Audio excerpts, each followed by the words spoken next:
Hello नमस्कार। इस video के अंदर बात करने वाले हैं मैकेनिकल इंजरीज की। सबसे पहले आता है एब्रेजन। एब्रेजन को बोलते हैं ग्रेवेल रैश भी बोलते हैं। इंजरी ऑफ मेनली एपिडर्मिस की इंजरी होती है, कभी कभी थोड़ी बहुत डर्मिस की भी होती है। इसके अंदर कोई स्कार फॉर्मेशन नहीं होता है, नहीं इसके अंदर ब्लीडिंग होती है। ठीक है, इसके अंदर टाइप के अंदर बात कर ले तो ग्रेज्ड एब्रेजन मोस्ट कॉमन होता है, जो कि आरटीए जो रोड ट्रैफिक एक्सीडेंट होता है उसके अंदर सबसे ज्यादा मोस्ट कॉमन होता है, वो होता है आपका ग्रेज्ड एब्रेजन। ठीक है, उसको बोलते हैं स्लाइडिंग एब्रेजन भी बोलते हैं, प्रोड्यूस बाय द फ्रिक्शन, या इसको बोलते हैं फ्रिक्शन बर्न भी बोलते हैं। एक होता है ब्रश बर्न, ये होता है स्लाइड ऑन द रोड या abrasion with the burning sensations.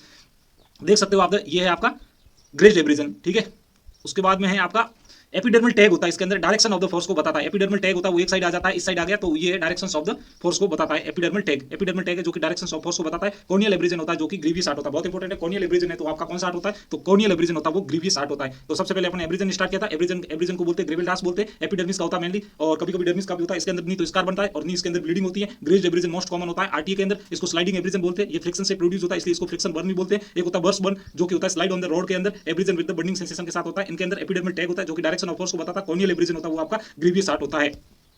इसको बोलते हैं ग्रेविल रास भी बोलते हैं, आल्सो नाउन एज ग्रेविल रास। ठीक है, उसके बाद आता है स्क्रैच एब्रेजन। स्क्रैच एब्रेजन के अंदर अपन देख सकते हैं स्क्रैच, इस साइड का स्क्रैच होता है। ठीक है, स्क्रैचिंग विद द नेल के साथ में हो सकता है, थॉर्न के साथ में हो सकता है, कोई भी पिन के साथ में स्क्रैच हो सकता है। ये लीनियर नेचर का होता है। एक होता है पैटर्न एब्रेजन होता है, injury which pattern is transferred from the impacting object से, इंपैक्टिंग ऑब्जेक्ट से उसका पैटर्न है वो ट्रांसफर हो जाता है। जैसे रेडिएटर ग्रिल मार्क है और मजल इंप्रेशन है, ये होते हैं आपके पैटर्न्स एब्रेजन्स होते हैं। रेडिएटर ग्रिल मार्क और दूसरा होता है मजल इंप्रेशन। उसके बाद में आता है प्रेशर एब्रेजन होता है। Crushing injury on the skin होती है at the 90 degree to the skin के होता है, कैन कॉज प्रेशर कंट्यूजन भी कॉज करता है। जैसे ligature mark in the hanging और दूसरा होता है बाइट मार्क। ठीक है, bite mark and ligature mark in the hanging, these are the pressure abrasions होते हैं। उसके बाद में आता है इंपैक्ट एब्रेजन्स। ठीक है, इंपैक्ट एब्रेजन्स या इंप्रिंट भी बोलते हैं उसको, ड्यू टू मूविंग ऑब्जेक्ट की वजह से होता है। Object is rough in the nature होता है, जैसे टायर मार्क हो सकता है।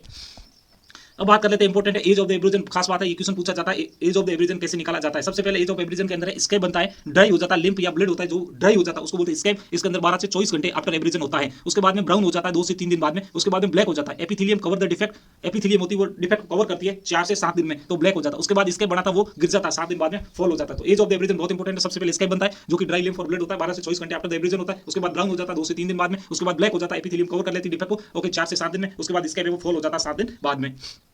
उसके बाद में खास बात है कि पोस्टमार्टम एब्रेजन्स को अपन कैसे अलग करते हैं। पोस्टमार्टम एब्रेजन्स क्या खास होता है, पोस्टमार्टम एब्रेजन्स के अंदर क्या बात है जो कि खास होती है, बहुत इंपॉर्टेंट है, नीट के अंदर पूछा गया। पोस्टमार्टम एब्रेजन होता है उसके अंदर सबसे पहली बात है उसके अंदर कोई भी वाइटल रिएक्शन नहीं होती। खास बात है, वाइटल रिएक्शन नहीं होती पोस्टमार्टम एब्रेजन के अंदर। और सेकंड होता है जनरली ये येलो कलर का होता है। थर्ड होता है मोस्ट कॉमन होता है ये बोनी प्रोमिनेंस के ऊपर होता है। बहुत इंपॉर्टेंट 3 बात होते हैं। पोस्टमार्टम एब्रेजन के अंदर कोई वाइटल रिएक्शन नहीं होती है, जनरली ये येलो कलर के होते हैं, और मोस्ट कॉमन होते हैं ये बोनी प्रोमिनेंस के ऊपर होते हैं। ठीक है, मोस्ट कॉमन बोनी प्रोमिनेंस के ऊपर होते हैं। उसके बाद आ जाता है आपका, ये हो गया आपका एब्रेजन्स। उसके बाद में आपका आ जाता है कंट्यूजन्स। कंट्यूजन को बोलते हैं ब्रूइज। ठीक है, कंट्यूजन या ब्रूइज। ठीक है, most it is caused by blunt trauma to the skin. ये ब्लंट ट्रॉमा की वजह से होता है। ठीक है, इंजरी ऑफ द एपिडर्मिस की इंजरी होती है। इसके अंदर क्या होता है, ब्लड वेसल से वो रप्चर हो जाती है। ठीक है, नॉट कैपिलरी कभी रप्चर नहीं होती है, अपन नेक्ड आई से नहीं देख सकते। ठीक है, कैपिलरी को अपन नेक्ड आई से नहीं देख सकते। इसके अंदर होती है ब्लड वेसल रप्चर हो जाती है। इसके अंदर मेनली होती है वेन होती है, वेन्यूल होती है, और स्मॉल आर्टरीज है वो रप्चर होती है। कैपिलरी कभी भी रप्चर नहीं होती, क्योंकि कैपिलरी को नेक्ड आई से नहीं दिखती है। ठीक है, इनके अंदर क्या होता है, क्लोटेड ब्लड होता है। ब्लड है वो एक्स्ट्रा वेजेशन हो जाता है, कैपिलरी इसके अंदर एक्स्ट्रा ब्लड का हो जाता है, कैपिलरी के अंदर फट जाती है और ब्लड है वो बाहर आ जाता है, ब्लड एक्स्ट्रावेजेशन हो जाता है। ठीक है, उसके बाद इसके अंदर क्या दिखती है, स्वेलिंग हो जाती है, उसको बोलते हैं एरिथमा एट ए साइट। ठीक है, स्वेलिंग या एरिथमा हो जाता है साइड पे, और इसके अंदर ब्लड है वो एक्स्ट्रावेजेटेड ब्लड हो जाता है। इसके अंदर मेनली मार्जिन होते हैं वो इरेगुलर मार्जिन होते हैं। कौन कौन सी साइट हो सकती है कंट्यूजन के लिए, फेस हो सकता है, वल्वा हो सकता है, स्क्रोटम हो सकता है, soft tissue, soft and vascular parts कोई भी हो सकता है, ब्रूज लार्ज होती है। ठीक है, सॉफ्ट और वेस्कुलर पार्ट के अंदर ब्रूज है वो लार्ज होती है।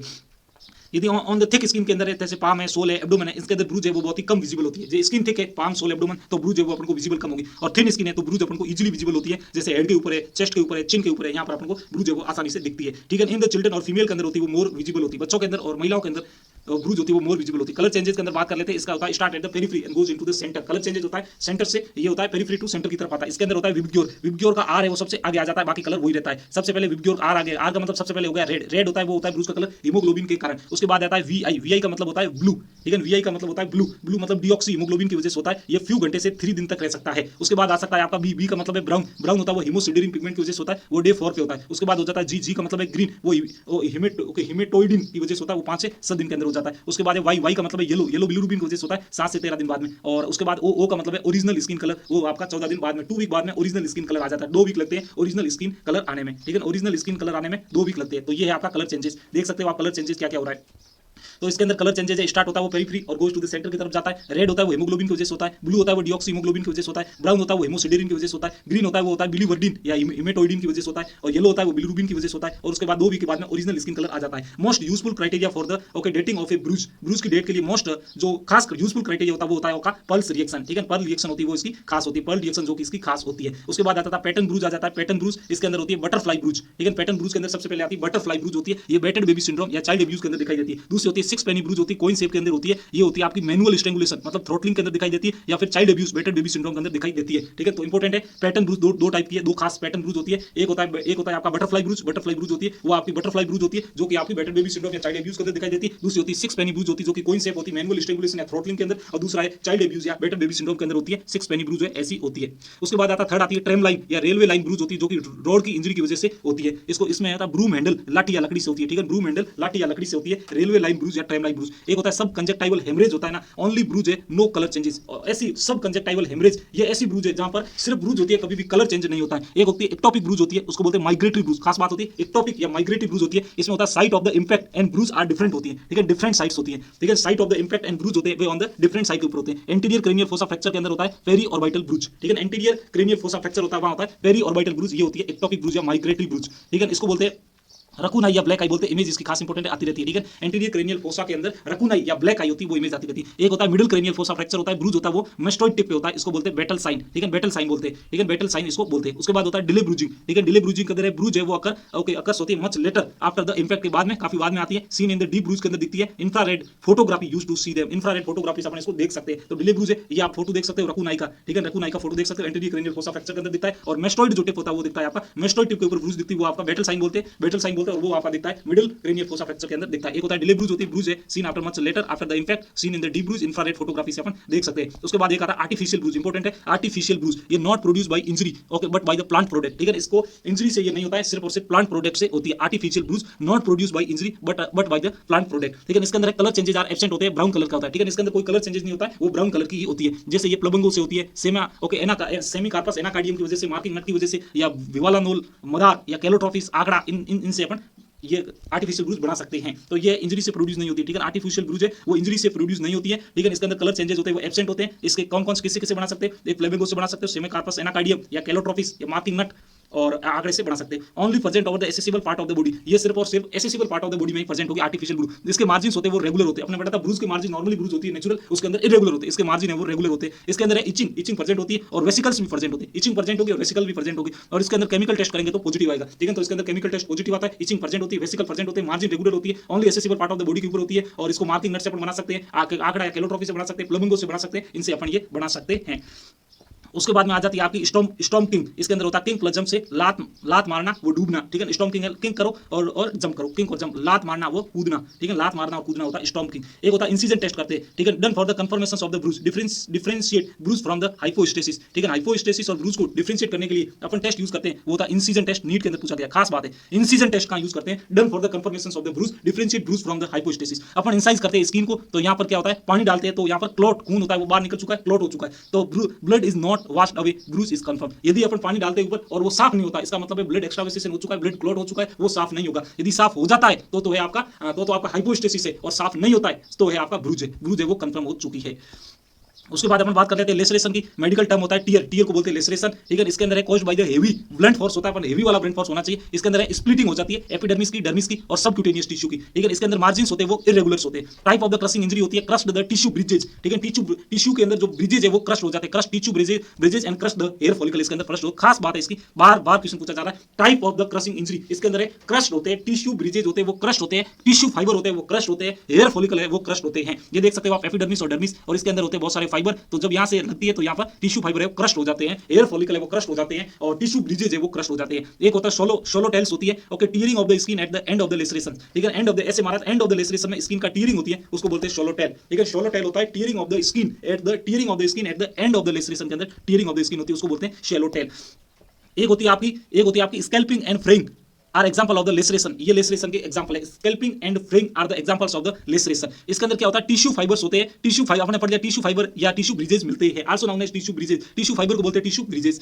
टू कंफर्म, इसको कंफर्म करने के लिए अपन करते हैं वो लेंस एग्जामिनेशन करते हैं। On the magnifying the lens examination, इसके अंदर crush tissue bridges and air follicle मिलते हैं। इसके अंदर crush tissue bridges and air follicle मिलते हैं। इसके अंदर टाइप्स के अंदर बात कर लेते हैं। सबसे पहले होता है stress laceration due to tangential force, स्पर्श रेखीय बल की वजह से होता है स्ट्रेस लेसरेशन। एक होता है रन ओवर द व्हीकल, ठीक है ना, run over by the vehicle, ठीक है, ये होता है आपका स्ट्रेस लेसरेशन। एक होता है सीयरिंग लेसरेशन, इसके अंदर क्या होता है, run over by the vehicle at the acute angle, ठीक है, एक्यूट एंगल पर व्हीकल है वो रन कर जाता है, उसकी वजह से होता है सीयरिंग लेसरेशन, ठीक है। स्किन टिश्यू इज सेपरेटेड, मतलब एवल्जन हो जाता है, स्किन टिश्यू है वो सेपरेटेड हो जाता है, एवल्जन हो जाता है। Tissue is separated but attached with the margin, tissue separate हो चुका है पर मार्जिन के साथ में अटैच है, इसको बोलते हैं फ्रेइंग। ये देख सकते हो आप डायग्राम के अंदर, टिश्यू है वो सेपरेट हो चुका है परंतु मार्जिन के साथ में अभी तक अटैच है, उसको बोलते हैं फ्रेइंग या उसको बोलते हैं फ्लैपिंग। और टिश्यू एकदम सेपरेट हो गया, उसको बोलते हैं एवल्जन, ठीक है। एवल्जन के अंदर तो सेपरेट हो जाता है और इसके अंदर पर चिपका रहता है और उसे अलग नहीं होता है, ठीक है। ये होता है आपका सीयरिंग फोर्स। यहाँ पर आप डायग्राम के अंदर देख सकते हो इंपॉर्टेंट चीजें, ये है आपका लेसरेशन, लेसरेशन यहाँ पर देखते हैं टिश्यू ब्रिजेज प्रेजेंट है, ये है आपका पंचर वुंड, अंदर डाल दिया, पंचर कर दिया, और ये है आपका चिपका हुआ है अभी तक, तो ये फ्रेइंग। उसके बाद में आप देख सकते हो डीग्लोविंग इंजरीज होती है, ये आप देख सकते हैं डीग्लोविंग इंजरी है, ये है टाइप्स ऑफ द एवल्जन, ये अलग हो चुका है, types of the avulsion. Degloving injury होता है type of the avulsion, tissue bridge separate हो चुका है तो एवल्जन है, अभी तक चिपका हुआ है तो उसको बोलते हैं फ्रेइंग, ठीक है, फ्लेइंग। और डीग्लोविंग इंजरीज होती है वो होता है टाइप्स ऑफ द एवल्जन, ठीक है, this is the type of the avulsion type होता है। इसके अलावा अपन बात कर लेते हैं टीएस होता है, टीयर जो फटता है, normal laceration with bruised margin. इसके अंदर लेसरेशन होता है वो नॉर्मल लेसरेशन होता है और इसके अंदर मार्जिन होते हैं वो आपकी ब्रूज्ड मार्जिन होती है, ठीक है, मार्जिन होती है वो आपकी ब्रूज्ड मार्जिन होती है। उसके बाद आता है आपका कट लेसरेशन, कट लेसरेशन को बोलते हैं चॉप या उसको बोलते हैं स्लैश वुंड, ठीक है, ये कुल्हाड़ी से होती है, एक्स से होती है, x with the heavy base, ठीक है, एक्स कुल्हाड़ी है और इसका बेस भी हेवी है, ठीक है। इसके अंदर क्या होता है, spindle shape deep gapping would बनती है, ये इंडिकेट करती है कि ये होमिसाइड है, ठीक है। शॉप का ज्यादातर होता है वो होमिसाइडल केस होते हैं, ठीक है, इसको बोलते हैं कट लेसरेशन शॉप या slash wound, x with the heavy base, ठीक है। Spindle shape deep gapping wound होता है, ठीक है, okay, spindle shape deep gapping wound होता है, इंडिकेट करता है होमिसाइड को, ठीक है। ये आप देख सकते हो, ये इसके अंदर शार्प होता है और इसका बेस होता है वो हेवी बेस होता है, ठीक है, okay. With cut tissue and crush bridges होते हैं, इसके अंदर क्या होता है, deep spindle shape deep gapping wound होता है और with cut the tissue and crush the bridge, ठीक है, okay, cut the tissue and crush the bridge, cut the tissue and crush the bridges. एक होता है आपका स्प्लिट लेसरेशन, बहुत इंपॉर्टेंट है, हर एग्जाम के अंदर क्वेश्चन पूछा जाता है, कोई भी एग्जाम ऐसा नहीं उसमें क्वेश्चन नहीं पूछा गया, बहुत इंपॉर्टेंट है। स्प्लिट लेसरेशन, इसके अंदर क्या होता है, force is perpendicular to the bony prominence, इसके अंदर फोर्स है वो परपेंडिकुलर लगता है ना जब बोनी प्रोमिनेंस के, जैसे स्कैल्प के अंदर लग गया, चिन के ऊपर लग गया, इलियक क्रस्ट के अंदर लग गया, पेरिनियम के अंदर लग गया, फोरहेड के ऊपर लग गया, टिबिया के अंदर, चिन के अंदर लग गया, आईब्रो के अंदर लग गया, तो यहाँ पर फाइबर होते हैं, क्या मिनिमम होते हैं, लेकिन फाइबर से यहाँ पर मिनिमम होते हैं तो कोई इरेगुलरिटीज नहीं होती है। यहाँ पर होता है इनसाइड लुकिंग लेसरेशन, बहुत इंपॉर्टेंट है, इसके अंदर होता है इनसाइड लुकिंग लेसरेशन, बोलते हैं इसको इनसाइड लुकिंग लेसरेशन, जिसका कंफर्मेशन करते हैं अपन लेंस एग्जामिनेशन करते हैं तो क्रस्ट हेयर, क्रस्ट फॉलिकल और टिश्यू मिलते हैं लेसरेशन के अंदर, ठीक है, क्रस्ट फॉलिकल और टिश्यू मिलते हैं तो वो लेसरेशन है, इनसाइड लुकिंग लेसरेशन होता है, तो इसको बोलते हैं स्प्लिट लेसरेशन। खास बात है स्प्लिट लेसरेशन क्या होता है, तो स्प्लिट लेसरेशन होता है आपका force perpendicular to the bony prominence के परपेंडिकुलर होता है फोर्स, और ये आपके बोनी प्रोमिनेंस के ऊपर होता है, जैसे स्कैल्प है, चिन है, इलियक क्रस्ट है, पेरिनियम है, फोरहेड है, चिन है, टिबिया है, आईब्रो है, यहाँ पर फाइबर होते हैं वो मिनिमम होते हैं और कोई इरेगुलरिटीज नहीं होती है, दे आर इनसाइड लुकिंग लेसरेशंस होते हैं। कंफर्म करते हैं अपन लेंस एग्जामिनेशन के द्वारा, क्रस्ट इसके अंदर फॉलिकल एंड टिश्यू मिलते हैं, आपके क्रस्ट फॉलिकल और टिश्यू मिलते हैं इनके अंदर लेसरेशन के अंदर, ठीक है। उसके बाद आता है injuries by the sharp edge weapon, ठीक है, शार्प एज वेपन की इंजरी है। सबसे पहले if parallel to the skin surface के पैरेलल है इंजरी तो उसको बोलते हैं कट इंजरी या इंसिजन बोलते हैं। इसके अंदर क्या होता है, मैक्सिमम डायमेंशन होती है, इसकी लेंथ होती है, ठीक है। यदि parallel to the skin surface है तो उसको बोलते हैं, एम्स के अंदर पूछा गया, उसको बोलते हैं इंसिजन या कट इंजरी, और मैक्सिमम डायमेंशन होता है वो लेंथ होता है। यदि परपेंडिकुलर है स्किन सरफेस की तो उसको बोलते हैं स्टैब इंजरी, और मैक्सिमम डायमेंशन होता है उसकी डेप्थ है वो मैक्सिमम होता है, ठीक है। एक होता है कट इंजरी या इंसिजन और दूसरी होती है स्टैब इंजरी या डेप्थ ज्यादा होगी। इंसिजन होता है इसके मार्जिन्स होते हैं, खास बात है इसके मार्जिन्स होते हैं वो क्लीन कट होते हैं और स्पिंडल शेप होते हैं, लेकिन इसका कंफर्मेशन लेंस एग्जामिनेशन करते हैं। इसके अंदर उसके अंदर तो लेसरेशन के अंदर है वो कट नहीं हो रहे थे, वहां पर अपन क्या करें, टिश्यू ब्रिजेज मिल रहे थे, टिश्यू ब्रिजेज मिल रहे थे। यहाँ पर है, यहाँ पर टिश्यू ब्रिजेज नहीं मिलेंगे, यहाँ पर हेयर फॉलिकल उसके अंदर क्रश मिल रहे थे, इसके अंदर कट हो जाएंगे दोनों, इसके अंदर cut tissue and hair follicle दोनों कट मिलेंगे, ठीक है, okay. At the end of the incision इसके अंदर डेप्थ है वो लेस होती है, ठीक है, एंड ऑफ द इंसिजन के जब एंड होता है वहां पर डेप्थ है वो लेस मिलती है, इसको बोलते हैं टेलिंग फिनोमेना, लेकिन इसका मतलब है जहां से स्टार्ट हुआ वहां डेप्थ ज्यादा है और जहां पे एंड हुआ वहां पर डेप्थ है वो लेस है, डेप्थ लेस है उसको बोलते हैं टेलिंग, ठीक है, जहां पर डेप्थ लेस है उसको टेलिंग बोलते हैं, इसको बोलते हैं टेलिंग फिनोमिना, ठीक है। टेलिंग डिसाइड करती है डायरेक्शंस ऑफ द वेपन, ठीक है, डायरेक्शंस ऑफ द वेपन को टेलिंग डिसाइड करती है, ठीक है, टेलिंग डिसाइड करती है डायरेक्शंस ऑफ द वेपन को। उसके बाद है साइट कौन कौन सी है, साइट लाइक द स्क्रोटम और एक्सिला होते हैं ना, स्क्रोटम एक्सिला ये क्या होते हैं, सॉफ्ट और रिलैक्स पार्ट होते हैं और इनके अंदर बहुत ही ज्यादा रगोसिटी होती है, तो जब अपन शार्प वेपन यहाँ पर यूज करते हैं तो इसके मार्जिन्स होते हैं वो फिर भी रेगुलर नॉर्मली रेगुलर होते हैं, इसके अंदर इरेगुलर होते हैं, तो इसको बोलते हैं lacerated looking incised wound. Site होती है स्क्रोटम और एक्सिला, खास बात है नीट के अंदर इससे क्वेश्चन पूछा जा सकता है। ठीक है। स्क्रोटम और एक्सिला सॉफ्ट और रिलैक्स पार्ट होते हैं, हेवी रेगोसिटी होती है। जब भी शार्प वेपन यूज करते हैं तो मार्जिन्स होते हैं इसके अंदर इरेगुलर होती है, इसको बोलते हैं ठीक है lacerated looking incised wound, lacerated looking incised wound scrotum और एक्सिला के ऊपर होती है ऑलवेज। तो अपन को इसके लिए ऑलवेज एग्जामिन करना चाहिए लेंस से, ठीक है। Incised wound on the genitalia है तो होमिसाइडल नेचर की होती है नॉर्मली, ठीक है। Incised wound on genitalia this is homicidal in the nature, homicidal in the nature. इसके अलावा multiple superficial incised wound on the wrist के ऊपर है, बहुत सारे, बहुत इंपॉर्टेंट है, इससे बार बार क्वेश्चन पूछा जा रहा है। एम्स के अंदर भी इस बार पूछा गया था, नीट के अंदर भी इस बार पूछा गया था। Multiple superficial incise wound on the wrist, ठीक है। Multiple superficial incise wound on the wrist this is the suicidal in nature होती है, इसको बोलते हैं hesitational cut, tentative cut, trial cut, intentional cut, ठीक है। इसको बोलते हैं intentional cut, trial cut, tentative cut, hesitational cut, suicidal nature के अंदर होते हैं। ये होता है मोस्टली होता है accessible part of the body के अंदर होते हैं, ठीक है। Accessible part of the body के अंदर होते हैं, ये अपने पढ़ लिया, इसको टेंटिव कट और ट्रायल कट भी बोलते हैं। उसके बाद में आता है एज ऑफ द, ठीक है। उसके बाद में आपका आता है age of the incised wound, incised wound की एज कैसे निकालते हैं, ठीक है। इसके अंदर सबसे पहले बात कर लेते हैं एज निकालने के लिए, जिसके बाद 12 घंटा के अंदर होती है एजेज होती है, वो रेड एंड स्लोवन हो जाती है, ठीक है। एजेज है वो रेड कलर की हो जाती है और सूज जाती है, स्लोवन हो जाती है। और 24 घंटे बाद में इसके अंदर एपिथेलियल सेल्स है वो प्रेजेंट होती है। उसके बाद में 36 घंटे के बाद में कैपिलरी नेटवर्क इसके अंदर आ जाता है। 48 घंटे के बाद में फाइब्रोब्लास्ट आती है। खास बात है फाइब्रोब्लास्ट एफ कब आता है, ठीक है। एफ फाइब्रोब्लास्ट आती है वो 48 घंटे बाद में आती है और 3 से 5 दिन के बाद में कोलेजन फाइबर्स आ जाते हैं। 1 से 2 वीक में बाद में स्कार फॉर्मेशन हो जाता है। तो इसके अंदर एक बार दोबारा देख लो, खास बात है, इंपॉर्टेंट है, पूछा जा सकता है इससे question. Age of the incised wound सबसे पहले 12 घंटे, ठीक है। 12 घंटे के अंदर है, 12 घंटे के अंदर है एजेज है वो रेड एंड स्लोवन हो जाती है। उसके बाद आता है आपका 24 घंटे, 24 घंटे के अंदर होता है आपका एपिथेलियल सेल प्रेजेंट होती है। उसके बाद आता है 36 घंटे, 36 घंटे के अंदर कैपिलरी नेटवर्क आ जाता है। इसके अंदर एक खास बात है ईसीएफ, ठीक है। 12 को छोड़ दे तो 12 घंटे के बाद होता है edges are red and swollen. उसके बाद में ईसीएफ, ई का मतलब है एपिथेलियल सेल, सी का मतलब है कैपिलरी नेटवर्क, एफ का मतलब है फाइब्रोब्लास्ट। और उसके लास्ट में 3 से 5 दिन में कोलेजन फाइबर आते हैं और 1 से 2 वीक में फॉर्मेशन ऑफ द स्कार हो जाता है। उसके बाद में एक आती है आपकी स्टेब इंजरी, ठीक है। स्टेब इंजरी है, ऑन द स्टेब इंजरी होती है वो सॉफ्ट टिश्यू या इसके अंदर पंचर के अंदर होती है, ठीक है। सॉफ्ट टिश्यू और पंचर के अंदर होती है स्टेब इंजरी। स्टेब इंजरी होती है ऑन द सॉफ्ट टिश्यू, अच्छा। स्टेब इंजरी सॉफ्ट टिश्यू के ऊपर होती है, उसको बोलते हैं पंचर। और कैविटी के अंदर होती है, उसको बोलते हैं पेनिट्रेटिंग। खास बात है, कैविटी के अंदर गई तो उसको बोलते हैं पेनिट्रेटिंग, सॉफ्ट टिश्यू के ऊपर गई तो उसको बोलते हैं पंचर। एक होता है पंचर, एक होता है penetrating injury. If stab wound is through and through, उसको बोलते हैं एक साइड से आई और एक साइड से निकल गई, उसको बोलते हैं परफोरेटिंग इंजरी, ठीक है। If stab wound is through and through known as the perforating injury. Length होती है इसकी वो less than the width of the weapon, इसकी लेंथ है ना वो कम होती है, ठीक है। लेंथ है वो less than the width of the weapon, length कम होती है। मार्जिन्स होते हैं वो इसके अंदर क्लीन कट मार्जिन होते हैं, inverted toward the inside, inside की तरफ मुड़े हुए होते हैं, ठीक है। मार्जिन है वो क्लीन कट और इन्वर्टेड टुवर्ड द इनसाइड की तरफ होते हैं। इसके अंदर है, इसके अंदर एक होती है ओके शेप है वो डिसाइड होते हैं स्किन लाइन, उसको बोलते हैं लाइन ऑफ द लेंगर्स, ठीक है। लाइन ऑफ द लेंगर इसको बोलते हैं क्लीवेज लाइन या कोलेजन फाइबर का अरेंजमेंट को ये इंडिकेट करती है। इससे अपन डिटरमाइन करते हैं उसके अंदर गैप कितना आएगा, ठीक है। गैप को डिटरमाइन करने के लिए अपन line of the Langer use करते हैं। यदि injury parallel to the line of Langer के पैरेलल है तो गैप कम होगा, और यदि injury perpendicular to the line of Langer है तो वो आपका गैप ज्यादा होगा।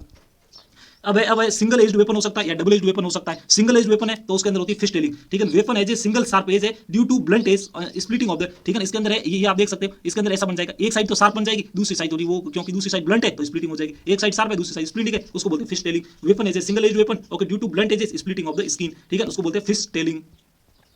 ये भी हो गया आपका, देख सकते हो आपका injury parallel to the Langer's of the line gap कम होगा, और इंजरी परपेंडिकुलर, ठीक है, परपेंडिकुलर है तो इसका गैप ज्यादा होगा, फिश टेलिंग हो गया। उसके बाद है ओके इसके अंदर वेस्ट शेप की हो सकती है और टीयर ड्रॉप शेप के अंदर भी हो सकती है, ठीक है। टीयर ड्रॉप या वेस्ट शेप हो सकती है। इसके अंदर क्या एक साइड तो है वो शार्प है और दूसरी साइड है वो ब्लंट है, तो इस साइड ब्लंट हो जाएगी, एक साइड शार्प हो जाएगी, ठीक है। एक साइड इसको बोलते हैं टीयर ड्रॉप शेप या वेस्ट शेप हो सकता है। इसके अंदर अपन पीएस करते हैं तो इसके अंदर एक okay has acute angle toward the sharp and of the wood, ठीक है। एक्यूट एंगल होता है वो आपका होता है जहां शार्प एंड होता है उस साइड होता है, ये एक्यूट एंगल होता है, शार्प एंड की साइड होता है वो एक्यूट एंगल होता है। उसके बाद डबल एज्ड वेपन है तो क्या होगा, डबल एज्ड वेपन है तो दोनों साइड शार्प होगा, तो दोनों side edge of the wound की बात करें तो ये होती है स्पिंडल शेप हो जाती है, ठीक है। Both the angle of the wound होते हैं वो एक्यूट होते हैं, स्पिंडल शेप हो जाती है। ये only if the metallic parts causing injury, ठीक है। Okay only if the metallic parts है कॉजिंग द इंजरी, तो दोनों साइड इसके अंदर वो स्पिंडल शेप हो जाते हैं, खास बात है, ठीक है। Okay if tilt of the यानी if hilt of the weapon goes in, यानी कब्जा उसका अंदर साथ में चला जाता है तो शेप है वो इरेगुलर हो जाती है। उसके पीछे वाला पार्ट भी अंदर चला जाता है तो उसका कब्जा, तो उसका जो वेपन का जो हिल्ट होता है वो भी अंदर चला जाता है, तो उसकी जो शेप होती है वो इरेगुलर हो जाती है। उसको बोलते हैं हिल्ट एब्रेजन या उसको बोलते हैं कंट्यूजन या उसको बोलते हैं लेसरेशन, उसको बोलते हैं हिल्ट एब्रेजन, हिल्ट कंट्यूजन या hilt laceration. Possible only when knife is fully,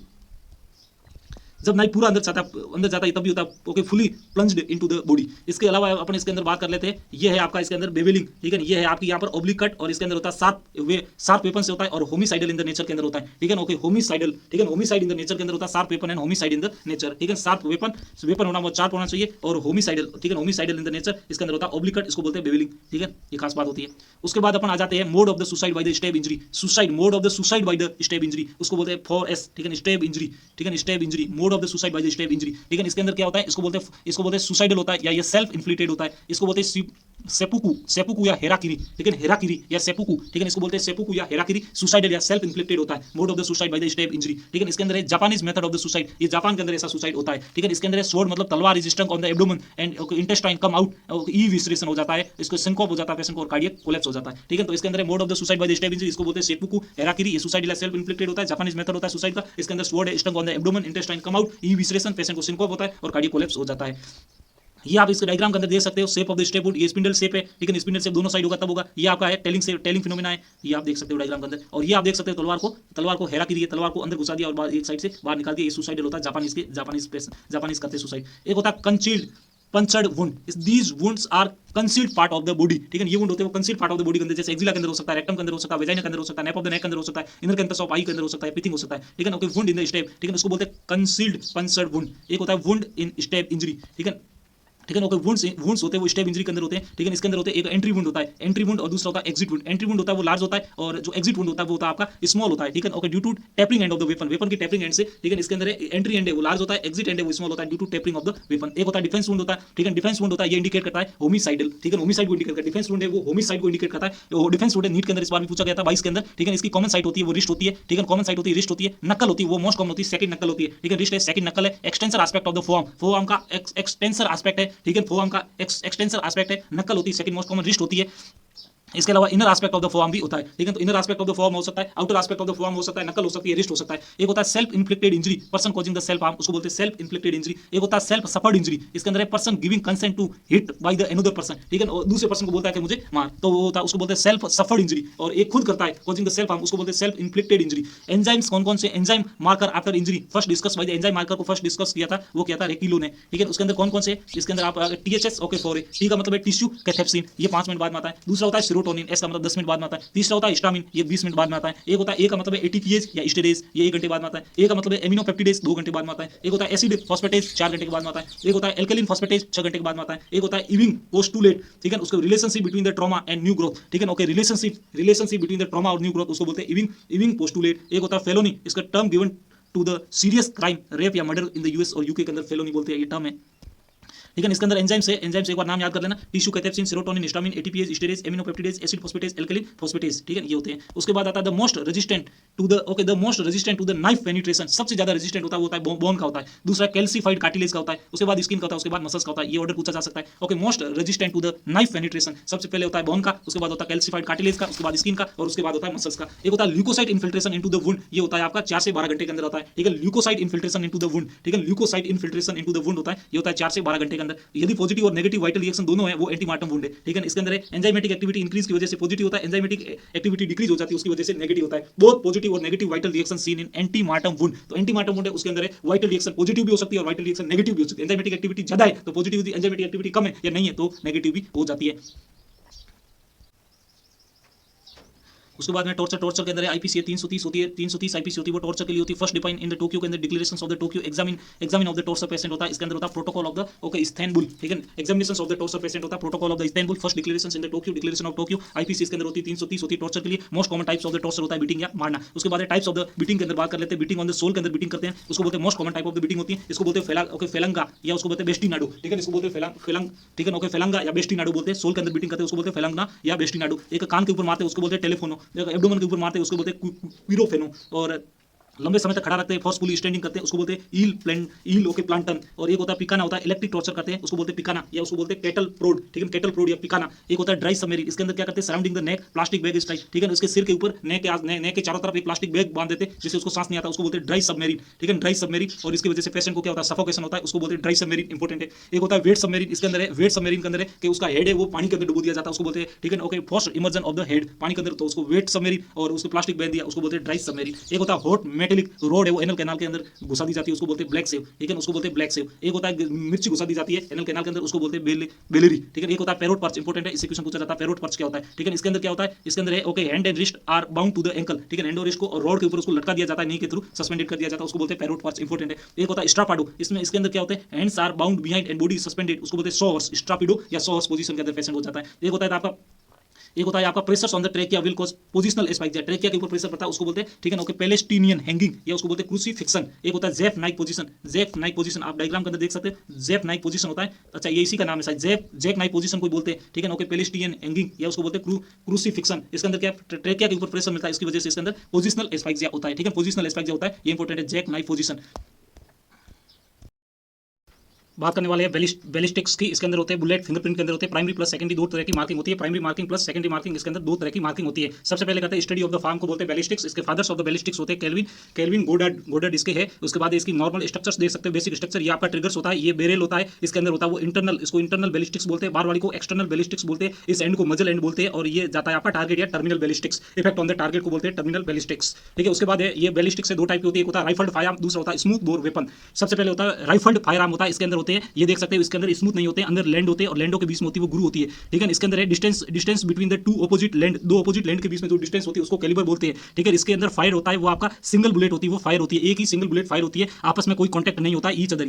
ये जो बुलेट होती है वो लेड की बनी होती है, इसके अंदर रोटेशन प्रेजेंट होता है, रोटेशन होने की वजह से वेलोसिटी बढ़ती है क्योंकि काइनेटिक एनर्जी बढ़ती है, okay, half mv square v बढ़ेगा तो इसकी काइनेटिक एनर्जी भी बढ़ेगी। इसके बाद इसका होता है हाइग्रोस्कोपिक मोमेंट होता है, वो इंक्रीज होता है mv स्क्वायर की वजह से, इसकी वजह से फायर आर्म की रेंज बढ़ती है, राइफल्ड फायर आर्म की रेंज है वो बढ़ती है। इसके एग्जांपल है राइफल्ड फायर आर्म के एग्जांपल्स के अंदर बात कर ले तो इसके अंदर होता है रिवॉल्वर, दूसरा होता है पिस्टल, तीसरा होता है मिलिट्री राइफल। मिलिट्री राइफल होती है वो सबसे ज्यादा रेंज होती है, इसकी होती है 1000 से 3000 यार्ड, और पिस्टल की रेंज होती है 400 यार्ड, और रिवॉल्वर की जो रेंज होती है वो होती है 200 यार्ड। बात कर लेते हैं स्मूथ बोर वेपन की। स्मूथ बोर वेपन के अंदर होते हैं, इसके अंदर इनर सरफेस होती है वो स्मूथ होती है, इसके अंदर बहुत सारे छर्रे या पैलेट होते हैं, ठीक है, मल्टीपल पैलेट होते हैं, वो इसके अंदर फायर होते हैं, पैलेट आपस में एक दूसरे के ऊपर एक दूसरे की साइड स्ट्राइक करते हैं, ठीक है, पैलेट स्ट्राइक ईच अदर, ये लेड और एंटीमनी के बने होते हैं पैलेट, ठीक है। रोटेशन इसके अंदर एब्सेंट होता है, इसकी वजह से वेलोसिटी बढ़ती नहीं है, तो रेंज होती है वो इसके अंदर कम या लेस होती है। इसका एग्जांपल होता है शॉटगन होता है जिसकी रेंज होती है 40 से 50 यार्ड। इसके अंदर बात कर लेते हैं स्मूथ बोर वेपन होता है उसके मॉडिफिकेशन के अंदर इसमें रेंज को बढ़ाने के लिए इसमें मॉडिफिकेशन किया जाता है, ठीक है। Modifications of the barrel of the shotgun का मॉडिफिकेशन किया जाता है, ठीक है, modifications of the barrel of the shotgun का मॉडिफिकेशन किया जाता है। इसके अंदर क्या होता है, राइफल के अंदर पैराडॉक्सिंग की जाती है, इसके अंदर पैराडॉक्सिंग राइफल्ड या पैराडॉक्सिंग की जाती है, एक इसके अंदर चॉकिंग की जाती है, इससे क्या होता है डिस्पर्शन ऑफ द पैलेट को कम करता है, डिस्पर्शन ऑफ द पैलेट को कम करने के लिए चॉकिंग की जाती है, और पैराडॉक्सिंग के लिए इसके अंदर राइफलिंग की जाती है, ठीक है। बोर होता है वो, इसका बोर होता है वो डिसाइड करता है साइज ऑफ द पैलेट को, बोर डिसाइड करता है, बोर और साइज ऑफ द पैलेट एक दूसरे के उल्टे होते हैं, जब साइज ऑफ द पैलेट बढ़ेगा तो बोर होता है वो गिरेगा, ठीक है। इसके अंदर क्या होता है, मेन ये होता है कि जैसे 12 बोर गन है, इसका मतलब लेड सल्फेट होता है 454 ग्राम, इक्वली डिवाइडेड होता है 12 पार्ट्स के अंदर, उसको बोलते हैं पैलेट्स। जैसे इसको बोलते हैं 24 बोर गन, इसका मतलब लेड स्पेयर है 454 ग्राम का, वो इक्वली डिवाइडेड हो गया 24 पार्ट्स के अंदर, ठीक है। उसके बाद कर लेते हैं इसके अंदर कार्ट्रिज की बात कर लेते हैं, तो कार्ट्रिज के अंदर होता है आपका एक पॉइंट और रहेगा यहाँ पे, राइफलिंग होती है वो इंप्रूव करती है स्टेबिलिटी ऑफ द बुलेट, ठीक है, ओके, ट्रेंजेट्री, ठीक है, ओके, राइफलिंग है वो इंप्रूव करती है स्टेबिलिटी ऑफ द बुलेट को इंप्रूव करती है। राइफल वेपन है produce effect by the cavitation effect, cavitation के द्वारा इसमें इफेक्ट आता है। उसके बाद अपन बात कर लेते हैं कार्ट्रिज की, ठीक है, cartridge of the rifled firearm और cartridge of the smooth bore weapon. इसके अंदर कार्ट्रिज के अंदर बात कर लेते हैं, इसके अंदर गन पाउडर होता है, गन पाउडर में बर्न होता है, उसकी वजह से स्मोक पैदा होता है, ठीक है। इसके अंदर होता है ट्रिगर यहाँ से लगाया जाता है, ठीक है। उसके बाद ये होता है अंदर वाला पार्ट, इसको प्राइमर बोलते हैं, और इस कैप को बोलते हैं okay detonator cup, okay, detonator cap या उसको बोलते हैं परकशन कैप, डिटोनेटर कैप या परकशन कैप बोलते हैं। ये इसके अंदर वाला होता है प्राइमर होता है, ये फर्स्ट पार्ट होता है विच बर्न या फिर ओके इग्नाइट्स होता है, फर्स्ट पार्ट होता है वो होता है प्राइमर होता है। उसके बाद होता है जब अपन ट्रिगर फायर करते हैं तो डिटोनेटर कप होता है वो रिमूव हो जाता है, और ड्यू टू फ्रिक्शन प्राइमर होता है वो फ्रिक्शन की वजह से यहाँ पर प्राइमर होता है इसका बर्न स्टार्ट हो जाता है, जलना स्टार्ट हो जाता है, ठीक है। उसके बाद कार्ट्रिज ऑफ द अपना स्मूथ बोर वेपन की कार्ट्रिज देख लेते हैं, तो इसके अंदर नीचे होता है डिटोनेटर कप या उसको बोलते हैं परकशन कप बोलते हैं। ये होता है कॉपर और सल्फेट का बना होता है, ठीक है, कंपोज्ड ऑफ द कॉपर और जिंक का बना होता है, सल्फेट नहीं कॉपर और जिंक का बना होता है। इसके अंदर प्राइमर होता है, यहाँ पर ये पाउडर होता है, ठीक है, गन पाउडर होता है। उसके बाद आता है आपका कार्डबोर्ड डिस्क आती है, उसके बाद गन पाउडर आता है, और ऊपर होता है आपका इसके फेल्ट वेट या लुब्रिकेंट होता है, और सबसे ऊपर होते हैं पैलेट या छर्रे सबसे ऊपर होते हैं, ये आपका पाउडर होता है। उसके बीच में कार्डबोर्ड डिस्क होती है, इसके अंदर कार्डबोर्ड डिस्क नहीं होती, इसके अंदर कार्डबोर्ड डिस्क होती है, और इस दोनों के अंदर भी गन पाउडर होता है, ठीक है। बाकी इसके अंदर पहले सबसे ऊपर पैलेट हो रहे हैं, और इसमें लुब्रिकेंट भी होता है, फेल्ट पैड या लुब्रिकेंट होता है। सेकंड अपन बात कर लेते हैं प्राइमर,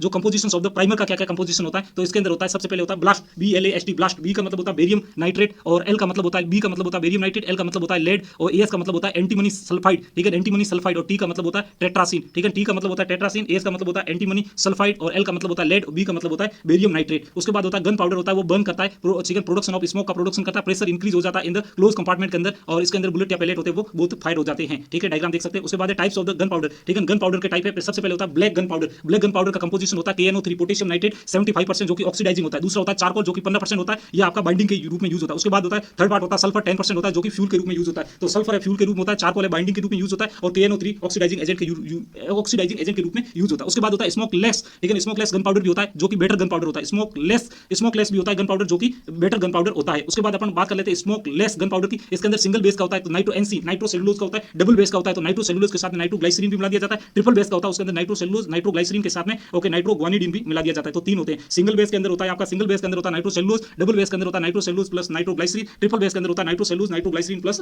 ओके नाइट्रोग्वानिडीन। ठीक है, उसके बाद अपन बात कर लेते हैं इसके अंदर पेलेट वाइप की। इसके अंदर होता है residual from the barrel of the gun. ठीक है, ओके बुलेट वाइप्स होता है residual from the barrels of the gun. एक होता है सेमी थर्ड पाउडर होता है सेमी स्मोकलेस गन पाउडर होता है, इसके अंदर होता है 20% होता है स्मोकलेस और 80% होता है ब्लैक गन पाउडर। ठीक है, इसके अंदर होता है ब्लैक गन पाउडर के अंदर होता है FG, FFG और FFFG। F का मतलब होता है फाइनेस। ठीक है, more is the number of F is faster is the burning of the powder. ठीक है, बर्निंग जितना ज्यादा F होगा उतना ज्यादा फाइन होगा, उतना ही ज्यादा उसके अंदर होगा फाइनेस होगी तो पाउडर जल्दी जलेगा। उसके बाद test for the detection of the gunpowder के लिए टेस्ट होता है। एक होता है आपका हैरिसन गिलरॉय टेस्ट होता है, सेकंड होता है एटॉमिक एब्जॉर्प्शन स्पेक्ट्रोमेट्री होता है, थर्ड होता है न्यूट्रॉन एक्टिवेशन एनालिसिस और फोर्थ होता है डर्मल नाइट्रेट टेस्ट या उसको बोलते हैं पैराफिन टेस्ट, या ये आजकल नॉट यूज होता है। ठीक है, एक होता है okay SEM EDXA scanning electron microscope energy dispersing x-ray analysis जो कि मोस्ट स्पेसिफिक होता है। सेमडेक्सा होता है वो मोस्ट स्पेसिफिक होता है। बाकी ये टेस्ट होते हैं जो कि डिटेक्शन फॉर द ठीक है टेस्ट होते हैं गन पाउडर के लिए, कौन सा गन पाउडर है या नहीं उसको डिटेक्ट करने के लिए काम आते हैं। बात कर लेते हैं बुलेट की। बुलेट होती है वो लेड की बनी होती है, इसकी वेलोसिटी होती है वो समानुपाती होती है फैटेलिटी के, जितनी ज्यादा वेलोसिटी होगी उतना ही ज्यादा नुकसान करेगी और ये लेड की बनी होती है बुलेट। उसके बाद क्राइम सीन को देखते हैं तो अपन बुलेट देखते हैं। बुलेट को अपन ये बात ध्यान रखना, बुलेट को अपन पिकअप करते हैं by the hand after the gloves पहनने के बाद, वियरिंग ग्लव्स को पहनने के बाद में अपन बुलेट को पकड़ते हैं। ठीक है, not use any instrument to preserve the marking, और कोई इंस्ट्रूमेंट यूज नहीं करना है मार्किंग को प्रिजर्व करने के लिए। एवरी बुलेट के ऊपर दो मार्किंग होती है, एक होता है प्राइमरी मार्किंग जो उसकी क्लास को डिसाइड करती है और डिसाइडेड बाय द ये मैन्युफैक्चरिंग कंपनी इसको डिसाइडेड करती है क्लास को। ठीक है, उसके बाद identifying make and model of the gun, ये आइडेंटिफाई करती है किसने बनाया और मॉडल क्या है। ठीक है, ये प्राइमरी मार्किंग होती है, क्लास को डिफाइन करती है। दूसरी होती है सेकेंडरी मार्किंग होती है जो कि individual irregularities of the weapon barrel को इंडिकेट करती है, ये इसको बोलते हैं बुलेट फिंगरप्रिंट। ठीक है, बुलेट फिंगरप्रिंट होते हैं, इसके अंदर होती है प्राइमरी प्लस सेकेंडरी दोनों तरह की मार्किंग आती है। Primary marking plus secondary marking इसको बोलते हैं bullet fingerprint, involve both the primary and secondary marking. Primary marking class को डिसाइड करती है, मैन्युफैक्चरिंग कंपनी बनाती है। सेकेंडरी मार्किंग होती है individual irregularities of the weapon barrel और ओके बुलेट फिंगरप्रिंट बनाती है। अब अपन बात कर लेते हैं टाइप्स ऑफ द बुलेट के अंदर। टाइप्स ऑफ द बुलेट के अंदर सबसे पहली बुलेट होती है आपकी डमडम बुलेट। ठीक है, टाइप्स ऑफ द बुलेट के अंदर सबसे पहली बुलेट होती है वो होती है आपकी डमडम बुलेट। डमडम बुलेट है मैक्सिमम डैमेज करती है वो आपकी करती है। ठीक है, मैक्सिमम डैमेज करती है वो आपकी करती है डमडम बुलेट। ठीक है, डमडम बुलेट मैक्सिमम डैमेज करती है। इसका जो टर्मिनल एंड होता है वो ठीक है ओके चिल्ड आउट होता है। ठीक है, इसका टर्मिनल एंड होता है वो होता है चिल्ड आउट होता है। ठीक है, टर्मिनल एंड इसका चिल्ड आउट। तो बात करने वाले डमडम बुलेट। डमडम बुलेट के अंदर होता है मैक्सिमम डैमेज होता है और इसके अंदर टर्मिनल एंड है वो इसका आपका ओके चिल्ड आउट हो जाता है, ब्रोकन हो जाता है और इसके एक्सप्लोशन हो जाता है और ये होती है वो जैकेटेड होती है। ठीक है, जैकेटेड होती है। अब बात कर लेते हैं, ये जैकेटेड होती है, देख सकते हो आप इसका डायग्राम देख सकते हो, मैक्सिमम डैमेज करती है। एक होता है शॉर्ट गन की एंट्री वुंड होती है, उसके अंदर बीच में होता है सेंट्रल होल होता है और चारों तरफ होते हैं मल्टीपल पैलेट होल होते हैं। ठीक है, सेकंड होती है आपकी एक्सप्रेस बुलेट। एक्सप्रेस बुलेट होती है उसके अंदर हाई वेलोसिटी होती है, बेस ऑफ द बुलेट होता है उसके अंदर होल होता है। ठीक है, बेस ऑफ द बुलेट के अंदर होल होता है और ये होती है हाई वेलोसिटी की होती है एक्सप्रेस बुलेट। उसके बाद आती है आपकी ट्रेसर बुलेट आती है, ये होती है okay release powder through out its course के द्वारा पाउडर छिड़क अपन इसको पाथ को ट्रेस कर सकते हैं, ट्रेसर बुलेट। उसके बाद होता है इनसेंट डायरी बुलेट, इसके अंदर होता है फास्फोरस होता है। उसके बाद है ठीक है ओके फ्रेंजाइबल बुलेट, इसके अंदर फ्रेगमेंट होते हैं, स्किन के ऊपर टुकड़े हो जाते हैं। एक होता है ग्लांचिंग बुलेट, ये टच करके यहाँ टच करती है और चली जाती है। ठीक है ओके ग्रेजेस ऑब्जेक्ट एंड कंटिन्यू, लेकिन create the gutter fracture create करती है, बहुत इंपॉर्टेंट है। गटर फ्रैक्चर करती है वो बुलेट क्रिएट करती है। ठीक है ओके ग्लांचिंग बुलेट क्रिएट करती है। उसके बाद होता है सोवेनिर बुलेट होती है okay retain bullet lodged in the bone and soft tissue. ठीक है, बुलेट होती है वो आपकी देख सकते हो, ये स्किन होती है, ये फाइब्रस टिश्यू है, इसके अंदर बुलेट है, ये पड़ी है। ठीक है, उसको बोलते हैं रिटेन हो जाती है बुलेट इन द बोन और सॉफ्ट टिश्यू के अंदर। ठीक है ओके कैन लीड टू, इसकी वजह से लेड पॉइजनिंग हो सकती है। ठीक है, can lead to lead poisoning. एक होती है आपकी इसके अंदर होती है रियूचेट बुलेट। ठीक है, रियूचेट बुलेट होती है, ये deflected by the an object oblique entry wound, इसके अंदर एंट्री वुंड होती है वो आपकी ऑब्लिक होती है। ठीक है, ऑब्लिक एंट्री वुंड होती है डिफ्लेक्टेड बाय द ऑब्जेक्ट, इसको बोलते हैं रियूचेट बुलेट। एक होती है यावनिंग बुलेट। यावनिंग बुलेट होती है स्लो और इरेगुलर होती है, इसमें की और शेप की एंट्री वुंड होती है। ठीक है, की और शेप की एंट्री वुंड होती है और ये स्लो एंड इरेगुलर होती है। उसके बाद में आपकी एक आती है डम्बलिंग बुलेट होती है जो कि डंबल, ठीक है okay dumbbell on the end, ये घूमती हुई जाती है डंबल ऑन द एंड। ठीक है, उसके बाद ये आप देख सकते हो shape of the wound cavity can be explain by the yawning. ठीक है, शेप ऑफ द वुंड की अपन शेप है वो अपन shape of the wound cavity can be explain by the yawning से एक्सप्लेन कर सकते हैं। इसके अंदर देख सकते हो इस टाइप से यावनिंग। उसके बाद में आपकी बुलेट आती है टेंडम बुलेट। टेंडम बुलेट के अंदर क्या होता है, टेंडम बुलेट के अंदर आपका होता है टू बुलेट फायर साइमल्टेनियसली और second bullet push the first bullet, ये होती है आपकी टेंडम बुलेट। ठीक है, उसके इसको बोलते हैं पिगी बैक बुलेट भी बोलते हैं इसको। ठीक है, टेंडम बुलेट, टेंडम कार्ट्रिज होती है, इसके अंदर सिंगल कार्ट्रिज होती है पर उसके अंदर बुलेट होती है वो दो होती है। टू बुलेट होती है तो टू एंट्री वुंड होती है, कार्ट्रिज सिंगल होती है, बुलेट दो होती है, एंट्री वुंड होगी वो आपकी दो होगी। उसके बाद आती है प्लास्टिक बुलेट। प्लास्टिक बुलेट होती है वो आपकी होती है बाटन बुलेट बोलते हैं, ये पीवीसी की बनी होती है। एक होती है पैलेट्स होते हैं जो स्ट्राइक ईच अदर करते हैं, इससे आता है ओके बिलियर्ड बॉल इफेक्ट आता है। ठीक है, बिलियर्ड बॉल इफेक्ट आता है। अब अपन डिफरेंस देख लेते हैं एंट्री वुंड और एग्जिट वुंड के अंदर क्या क्या डिफरेंस होता है, खास बात है। एंट्री वुंड के अंदर होती है वो एंट्री वुंड स्मॉल होती है, इसके अंदर एग्जिट वुंड होता है वो होती है लार्ज होती है। ठीक है, एंट्री वुंड होती है स्मॉल और एग्जिट वुंड होती है लार्ज। अब देख लेते हैं एंट्री वुंड वुंड के अंदर होता है, कॉन्टैक्ट शॉट के अंदर एंट्री वुंड होती है वो आपकी लार्ज होती है, ये होती है आपकी, ठीक है, पॉइंट ब्लैंक, ये लार्ज होती है, आपकी सैटेलाइट या क्रूसेड शेप या स्टार शेप होती है, ठीक है। कॉन्टैक्ट शॉट के अंदर होती है वो होती है आपकी क्रूसेड शेप, स्टार शेप या फिर सैटेलाइट शेप होती है। कॉन्टैक्ट के अंदर ये होता है पॉइंट ब्लैंक होती है, ठीक है, पॉइंट ब्लैंक होती है और लार्ज होती है, ये होती है आपकी कॉन्टैक्ट शॉट के अंदर, बाकी सभी के अंदर स्मॉल होती है। और एग्जिट वुंड होती है वो आपकी लार्ज होती है, इंपॉर्टेंट है, एग्जिट वुंड लार्ज होती है और ये आपकी एंट्री वुंड होती है ना, वो आपकी कॉन्टैक्ट शॉट के अंदर ओके क्रूसेड या स्टार शेप होती है, ठीक है। इसके अंदर इस कॉन्टैक्ट शॉट की इसकी जो एग्जिट वुंड होती है वो स्मॉलर होती है। इसके अंदर मार्जिन की बात करें तो एंट्री वुंड के अंदर मार्जिन इन्वर्टेड होते हैं और एग्जिट के अंदर इन्वर्टेड होते हैं। टिश्यू डिस्कलरेशन इसके अंदर स्मोक की वजह से होता है, कार्बन मोनोऑक्साइड CO की वजह से होता है, कार्बन मोनोऑक्साइड प्लस हीमोग्लोबिन की वजह से कार्बोक्सी हीमोग्लोबिन होता है और चेरी रेड कलर का होता है, ठीक है, चेरी रेड कलर का होता है, चेरी रेड कलर का होता है, ठीक है। तो टिश्यू डिस्कलरेशन होता है स्मोक की वजह से कार्बन CO हीमोग्लोबिन मिलकर कार्बोक्सी हीमोग्लोबिन और चेरी रेड कलर का होता है, ठीक है, चेरी रेड कलर का होता है। अब अपन बात कर लेते हैं फ्लेम कहां तक जाती है, 7 सेंटीमीटर तक होती है, स्मोक होता है 30 सेंटीमीटर तक, गन पाउडर होता है 30 से 60 सेंटीमीटर, ठीक है। तो इसमें ठीक है फ्लेम होती है 7 सेंटीमीटर, स्मोक होता है आपका 30 सेंटीमीटर, गन पाउडर होता है 60 से 90 सेंटीमीटर तक होता है। अब अपन बात कर लेते हैं एंट्री वुंड और एग्जिट वुंड की। दोबारा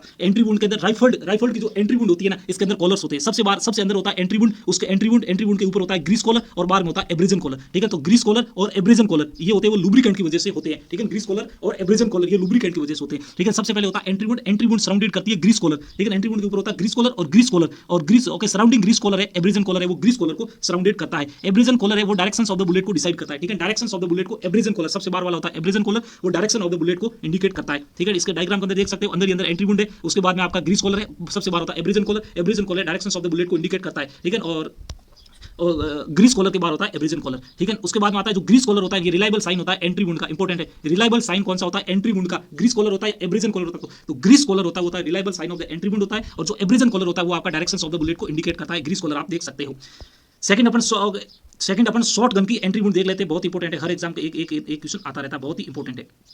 सबसे पहले शॉर्ट गन का जो एंट्री वुंड होता है वो शेप है, वो range of the short gun के ऊपर डिसाइड करता है, लेकिन एंट्री वुंड का शेप होता है वो can decided the range of the short gun को डिसाइड करता है। सबसे पास वाला होता है कॉन्टैक्ट शॉट, इसके अंदर होता है आपने पहले ही पढ़ा था, कॉन्टैक्ट शॉट होता है ना, वो होता है सैटेलाइट या क्रूसेड शेप का होता है। सेकंड आपका हुआ ओवल शेप का होता है, ये होता है आपका ओके लेस देन 1 मीटर के अंदर है तो होता है ओवल या सर्कुलर शेप का होता है, इसमें होती है क्लोज रेंज। उसके बाद होता है रेड हॉल शेप का होता है, 1 से 2 मीटर के अंदर है तो रेड हॉल शेप का होता है, इसको बोलते हैं नियर रेंज। एक होता है सैटेलाइट होता है, अंदर गोला होता है, बीच में छोटे छोटे और होते हैं, तो 2 से 4 सेंटीमीटर के लिए होता है इंटरमीडिएट रेंज। और लास्ट में होती है आपका डिस्टेंट रेंज के अंदर बहुत सारे मोर देन 4 मीटर पे होता है इंडिविजुअल पैलेट्स एंट्री वुंड्स होती है, इंडिविजुअल पैलेट्स की एंट्री वुंड होती है, बहुत इंपॉर्टेंट है। इसकी ट्रिक बना सकते हैं ORS, O का मतलब है पहले कॉन्टैक्ट वुंड को छोड़ दो और डिस्टेंट को छोड़ दो, बीच वाले तीनों की ORS है। O का मतलब ओवल शेप हो जाएगा, लेस देन 1 मीटर हो जाएगा, उसको बोलते हैं क्लोज रेंज, ठीक है। और उसके बाद होता है रेड हॉल हो जाएगा, ये होगा आपका 1 से 2 मीटर के अंदर नियर रेंज बोलेंगे उसको। और उसके बाद आपका होगा S का मतलब है सैटेलाइट है, वो 2 से 4 मीटर के बीच में होता है, उसको इंटरमीडिएट रेंज बोलते हैं, बहुत इंपॉर्टेंट है, एक बार आप दोबारा भी देख सकते हो, खास बात है, ठीक है। इसके बाद में अपन आ जाते हैं राइफल प्लस शॉटगन के अंदर बात कर लेते हैं, इन दोनों के अंदर SBT एस का मतलब होता है सिंगिंग या बर्निंग ऑफ द हेयर, उसको बोलते हैं फ्लेम,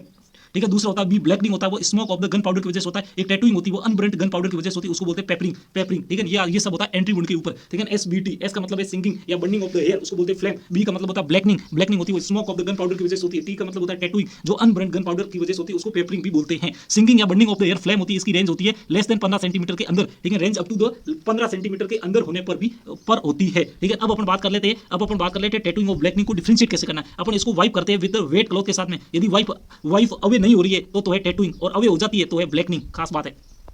उसके बाद में अपन बात कर लेते हैं कॉन्टैक्ट शॉट होता है, कॉन्टैक्ट जिसके अंदर अपने कहा था क्रूसेड शेप का वो एंट्री वुंड होती है, ठीक है। इसके अंदर होता है मजल मार्किंग होती है, वो प्रेजेंट होती है, खास बात है मजल मार्किंग प्रेजेंट होती है, इसको बोलते हैं रिकॉइल एब्रेजन, ठीक है। उसके बाद होता है SBT मतलब है सिंगिंग ब्लैकनिंग टैटूइंग, ये इस प्रेजेंट होती है परंतु अलोंग द ट्रैक होती है, बाहर नहीं होती, अलोंग द ट्रैक होती है, वो प्रेजेंट होती है, ये खास बात है, नीट के अंदर पूछी गई है। इसमें अपने पढ़ा था सैटेलाइट या क्रूसेड शेप की एंट्री वुंड होती है, ठीक है। SBT से अपन रेंज डिसाइड कर सकते हैं, ठीक है। एस का मतलब होता है सिंगिंग ब्लैकनिंग और tattooing, SBT present surrounding the entry wound, ये तीनों ही प्रेजेंट है तो आपका है क्लोज रेंज, ठीक है, तीनों ही प्रेजेंट है। SBT तो है आपकी क्लोज रेंज, SBT तीनों ही प्रेजेंट होती है पर अलोंग द ट्रैक है तो है कॉन्टैक्ट शॉट, और तीनों ही बाहर प्रेजेंट है तो है आपकी क्लोज रेंज, ठीक है ना। अपने पहले पढ़ा था क्लोज रेंज, सबसे पहले होती है कॉन्टैक्ट में ट्रैक के अलोंग होगी और क्लोज रेंज के अंदर बाहर की तरफ प्रेजेंट होगी।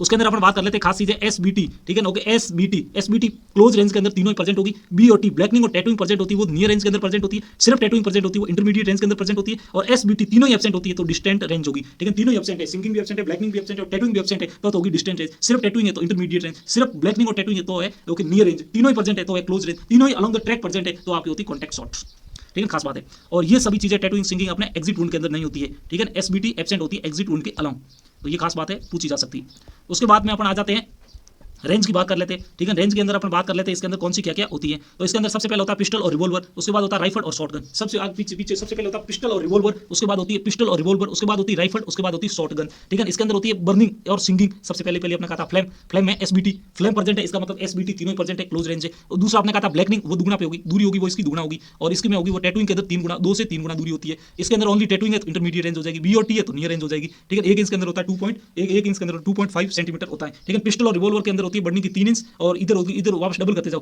ठीक है। इधर नीचे डबल हो जाएंगे ब्लैकनिंग के अंदर। पिस्टल और रिवॉल्वर के अंदर, पिस्टल और रिवॉल्वर के अंदर होती है 3 इंच, नीचे नीचे हो जाएगी 6 इंच, इधर नीचे हो जाएगी 12 इंच, और इधर डबल हो जाएगी, इन सब का डबल हो जाएगा, ठीक है। 3 है तो इधर हो जाएगी 3 है तो इधर हो जाएगी 6, और इस 6 है तो हो जाएगी 12, 12 है तो यहाँ हो जाएगी 24, यहाँ हो जाएगी 2 से 3 गुना, ठीक है। 12 इसमें 12 इसकी हो जाएगी आपके 12 से 18, 12 से 18, और इसके अंदर हो जाएगी 24 से 36, और इसके अंदर हो जाएगी आपकी 48 से 72।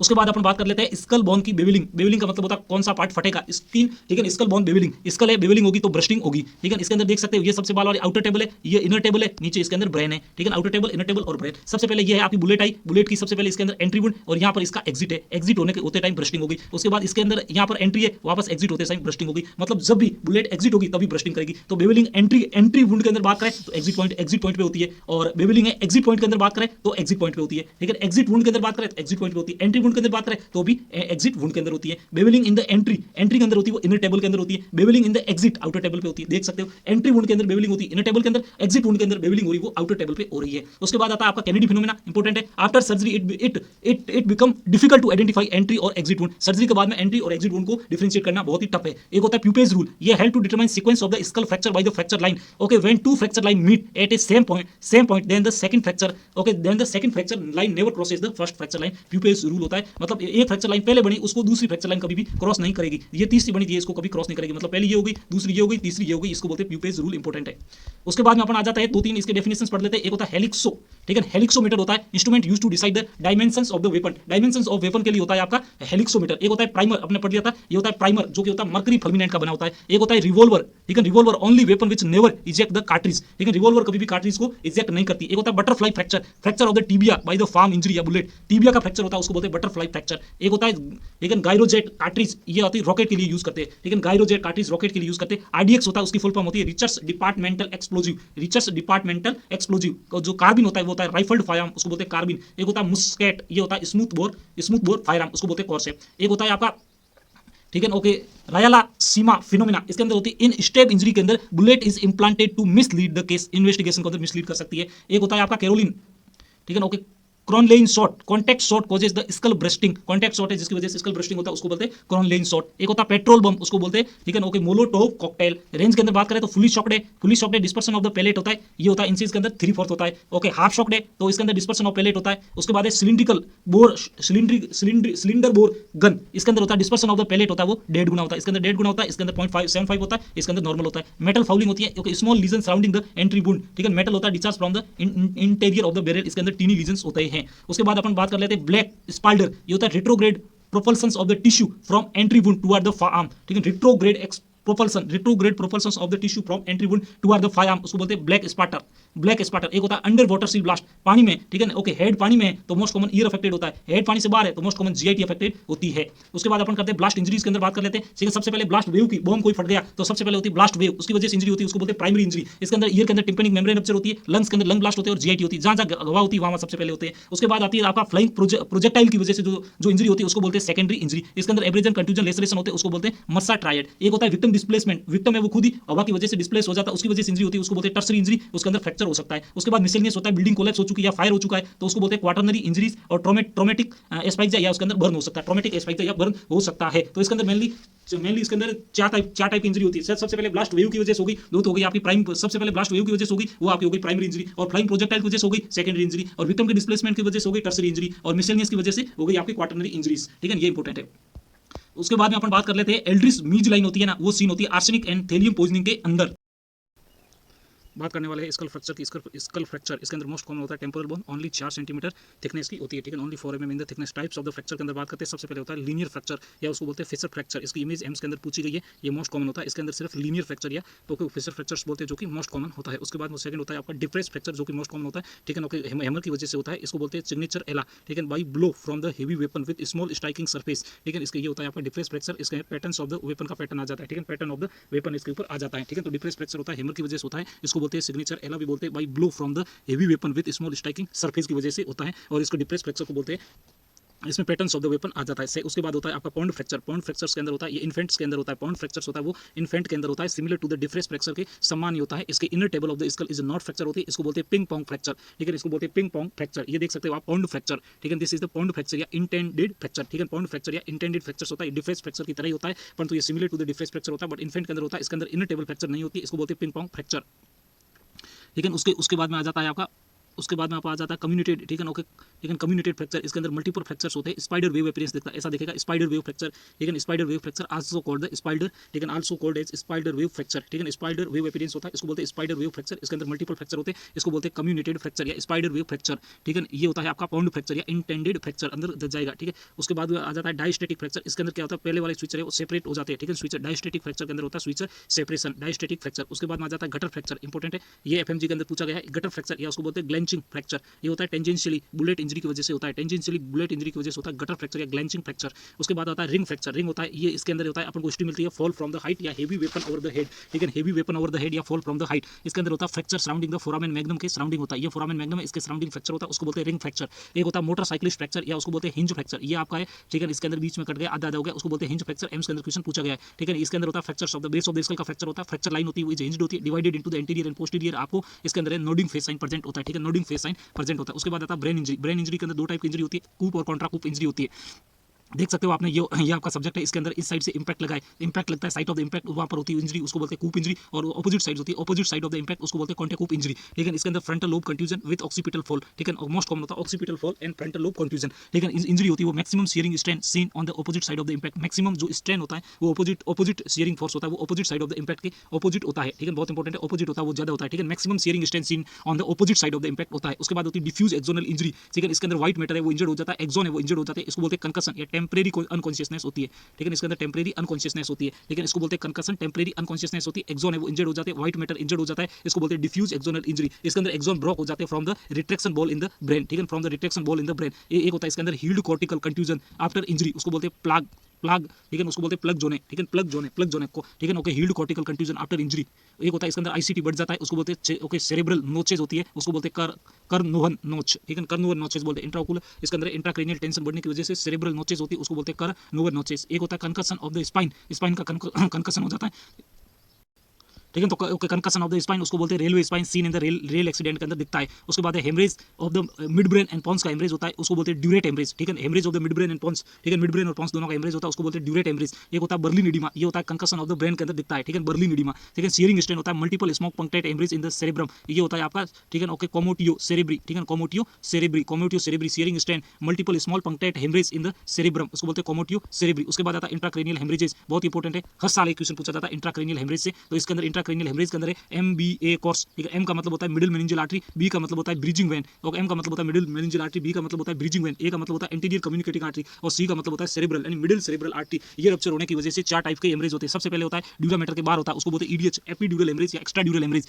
दूसरा उसके नीचे होता है, उसको बोलते हैं सब ड्यूरल हेमरेज। एक एरेक्नोइड के नीचे होता है, उसको बोलते हैं सब एरेक्नोइड हेमरेज। और एक होता है ब्रेन के अंदर होता है, उसको बोलते हैं इंट्रा सेरेब्रल हेमरेज, जो कि मिडिल सेरेब्रल आर्टरी के रप्चर की वजह से होता है, ठीक है। सबसे बाहर होती है ड्यूरा, अंदर होती है एरेक्नोइड। उसके बाद होता है पायामेटर, मेल होता है वो आपका फोरामेन से निकलता है, बेस ऑफ द स्कल के फोरामेन से।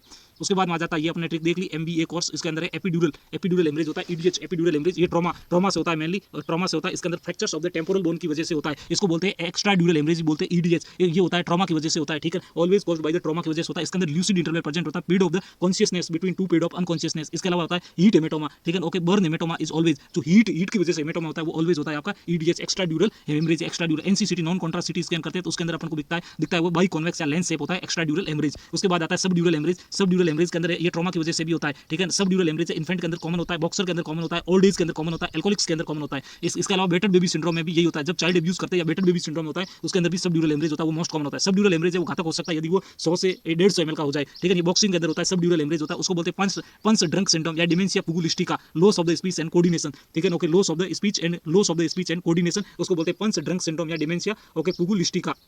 बॉक्सर के अंदर होता है और ओके 100 से 150 ml होता है। बेटर बेबी सिंड्रोम में होता है चाइल्ड अब्यूज, इसके अंदर है इन्फेंट, बॉक्सर, ओल्ड एज और एल्कोहलिक्स के अंदर होता है सब ड्यूरल हेमरेज होता है, वो ट्रॉमा की वजह से होता है। इसके अंदर अपन नॉन कॉन्ट्रास्ट सीटी स्कैन करते हैं तो कॉन्वोक, ठीक है, ओके कॉनकेव, कॉन्वेक्स शेप या क्रिसेंट शेप इसके अंदर अपन को या बनाना शेप इसके अंदर अपन को हेमरेज मिलता है। उसके बाद अपन बात कर लेते हैं सब एरेक्नोइड हेमरेज और intracerebral haemorrhage. Subarachnoid haemorrhage most common traumatic haemorrhage होता है, सबसे ज्यादा ट्रॉमेटिक हेमरेज होता है, मोस्ट कॉमन ट्रॉमेटिक हेमरेज होता है subarachnoid haemorrhage. Most common non traumatic haemorrhage होता है वो होता है आपका ICS इंट्रासेरेब्रल हेमरेज, ठीक है। ओके, उसके बाद में होता है subarachnoid haemorrhage. Most common cause of the subarachnoid haemorrhage का मोस्ट कॉमन कॉज होता है berry aneurysm, non traumatic cause होता है, ठीक है। उसके बाद most common site of the intracerebral haemorrhage होता है इंटरनल कैप्सूल, ठीक है। Most common site of the ICS internal capsule, ICS होता है इंट्रा, ठीक है, ICS होता है इंट्रासेरेब्रल हेमरेज, ICS होता है इंट्रासेरेब्रल हेमरेज। उसके बाद में आता है पेडिस्टेरियन, ठीक है, पेडिस्टेरियस इंजरी है सबसे पहले व्हीकल के इंपैक्ट की वजह से होता है, उसको बोलते हैं फर्स्ट इंपैक्ट। उसके बाद में जो पेशेंट है वो उसके ऊपर आ जाता है व्हीकल के, उसको बोलते हैं सेकंड इंपैक्ट। उसके बाद में उसके ब्रेक लगने की वजह से वो आगे जाके गिरता है, उसको बोलते हैं टर्सरी इंपैक्ट या सेकेंडरी इंजरी, थ्रोवन अवे, ठीक है, थ्रोवन अवे। सबसे पहले आता है इसके अंदर देख सकते हो अपन प्राइमरी इंपैक्ट इंजरी, इसको बोलते हैं bumper injuries, okay. Direction of the force को बताता है, ये डायरेक्शन ऑफ द फोर्स को बताता है किस साइड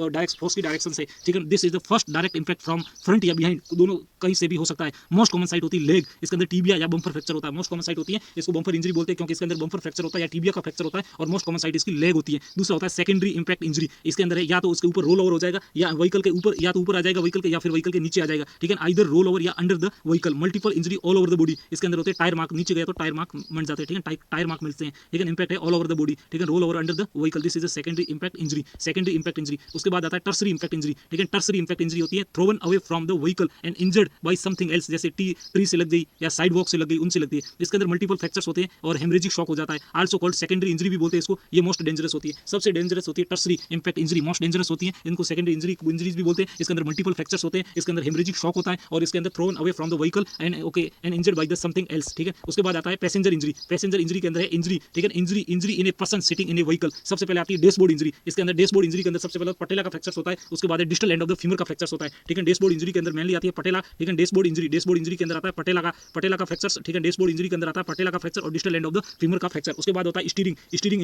इंजरी के अंदर क्या होता है, स्टर्नम और रिब का फ्रैक्चर होता है और एरोटिक टियर्स हो जाता है, ठीक है। ट्रांसवर्स एरोटिक टियर होता है, उसको बोलते हैं ओके लेडर पैटर्न टियर, ठीक है। ट्रांसवर्स टियर होता है उसको बोलते हैं लेडर पैटर्न टियर, ठीक है। ट्रांसवर्स होता है उसको बोलते हैं ladder pattern tear, aortic tear हो जाता है, स्टर्नम और रिब का फ्रैक्चर हो जाता है, इसको बोलते हैं स्टीरिंग इंजरी। एक होता है डैशबोर्ड इंजरी, पटेला का फ्रैक्चर हो जाता है, distal end of the femur का भी इसके अंदर फ्रैक्चर हो जाता है। उसके बाद आती है सीट बेल्ट इंजरी, ठीक है। सीट बेल्ट इंजरी इसके अंदर क्या होता है, ओके मोस्ट कॉमन साइट होती है वो होती है मिजेंट्री की होती है। उसके बाद एब्डोमिनल ऑर्गन की इंजरी होती है, लंबर फ्रैक्चर होता है, also called the seat belt fracture या उसको बोलते हैं चांस फ्रैक्चर, ठीक है। ओके सीट बेल्ट इंजरी होती है, most common site seat belt injury की होती है मिजेंट्री, ठीक है। ओके सीट बेल्ट इंजरी की मोस्ट कॉमन साइट होती है, ठीक है। ओके सीट बेल्ट इंजरी की मोस्ट कॉमन साइट होती है मिजेंट्री, इसके अंदर होता है एब्डोमिनल ऑर्गन की इंजरी होती है और उसके बाद होता है लंबर फ्रैक्चर्स होता है, इसको बोलते हैं सीट बेल्ट, ठीक है। ओके सीट बेल्ट फ्रैक्चर या उसको बोलते हैं चांस फ्रैक्चर, इसको बोलते हैं सीट बेल्ट सिंड्रोम भी बोलते हैं, ठीक है। इसको बोलते हैं सीट बेल्ट सिंड्रोम, ठीक है। इसको बोलते हैं सीट बेल्ट सिंड्रोम, खास बात है सीट बेल्ट सिंड्रोम भी बोलते हैं, ठीक है। तो सीट बेल्ट इंजरी के अंदर मोस्ट कॉमन, ठीक है, सीट बेल्ट इंजरी के अंदर मोस्ट कॉमन साइट होती है मिजेंट्री होती है, एब्डोमिनल ऑर्गन की भी इंजरी होती है, इसमें लंबर फ्रैक्चर्स होता है, सीट बेल्ट की वजह से लंबर का फ्रैक्चर्स होता है, इसको बोलते हैं सीट बेल्ट फ्रैक्चर या चांस फ्रैक्चर, इसको बोलते हैं सीट बेल्ट सिंड्रोम भी बोलते हैं, ठीक है। उसके बाद आता है ओके वाइंड शील्ड इंजरी, ठीक है। वाइंड शील्ड इंजरी होती है ना, ओके वाइंड शील्ड इंजरी होती है, ओके इसके अंदर है face impact setting the glass, ठीक है। ओके फेस के ऊपर ग्लास की सेटिंग की वजह से होता है, इसको बोलते हैं sparrow fit mark on the face, चिड़िया के पैर जैसे वो बन जाते हैं फेस के ऊपर, उसको बोलते हैं वाइंड शील्ड इंजरी। और एक होती है आपकी विप ब्लास्ट इंजरी, ठीक है। एक होती है आपकी विप ब्लास्ट इंजरी, इसके अंदर क्या होता है इंजरी, ठीक है। इसके अंदर होता है injury to the spinal cord, acute hyperextension of the neck का एक्यूट हाइपर एक्सटेंशन हो चुका है when vehicle stop after accident. जब व्हीकल एक्सीडेंट के बाद में रुकता है तो हाइपर एक्सटेंशन हो जाता है नेक का, लोअर सर्वाइकल सेगमेंट होते हैं वो इंजर्ड हो जाते हैं, लोअर सर्वाइकल सेगमेंट इंजर्ड हो जाते हैं। एक होती है एयरबैग इंजरी भी होती है, ठीक है। एयरबैग इंजरी भी होती है, इसके अंदर क्या होता है फेशियल, ठीक है। इसके अंदर होता है फेशियल ब्रूजिंग हो जाती है and fractures of the arm का फ्रैक्चर हो जाता है, ठीक है। आर्म का फ्रैक्चर हो जाता है और फेशियल ब्रूजिंग हो जाती है एयरबैग इंजरी की वजह से। उसके बाद आती है ब्लास्ट इंजरी। ब्लास्ट इंजरी आपने पहले भी पढ़ा था, ब्लास्ट इंजरी सबसे पहले होता है प्राइमरी ब्लास्ट इंजरी, ये होता है compressions of the surrounding air, okay. First to get damage होती है tympanic membrane, okay. First hollow organ to be damage है लंग,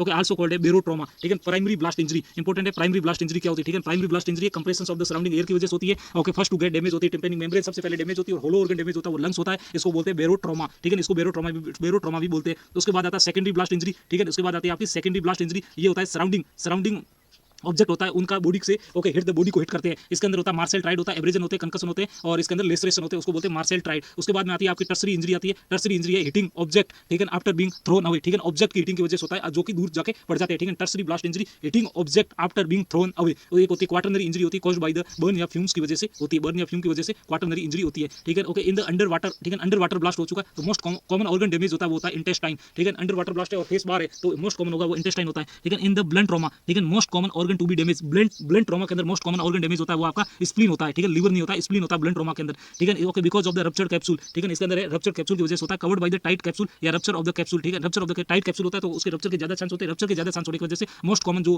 ऑर्गन इन्वॉल्व होता है ब्लंट ट्रॉमा के अंदर वो होता है आपका स्प्लीन। उसके बाद पेनिट्रेटिंग ट्रॉमा के अंदर मोस्ट कॉमन ऑर्गन इन्वॉल्व होता है वो होता है लिवर, ठीक है। पेनिट्रेटिंग ट्रॉमा है तो लिवर होगा, ब्लंट ट्रॉमा है एब्डोमेन को तो स्प्लीन होगा, अंडर वाटर ब्लास्ट है तो इंटेस्टाइन होगा। उसके बाद अदर रीजनल इंजरी के अंदर अपन बात कर लेते हैं। पेशेंट है वो ऊपर से गिर चुका है, फॉल फ्रॉम द हाइट, तो मोस्ट कॉमन फ्रैक्चर होता है वो आपका कैल्केनियम का फ्रैक्चर होता है, मोस्ट कॉमन फ्रैक्चर होता है वो आपका कैल्केनियम का फ्रैक्चर होता है, मोस्ट कॉमन फ्रैक्चर होता है वो आपका कैल्केनियम का फ्रैक्चर होता है।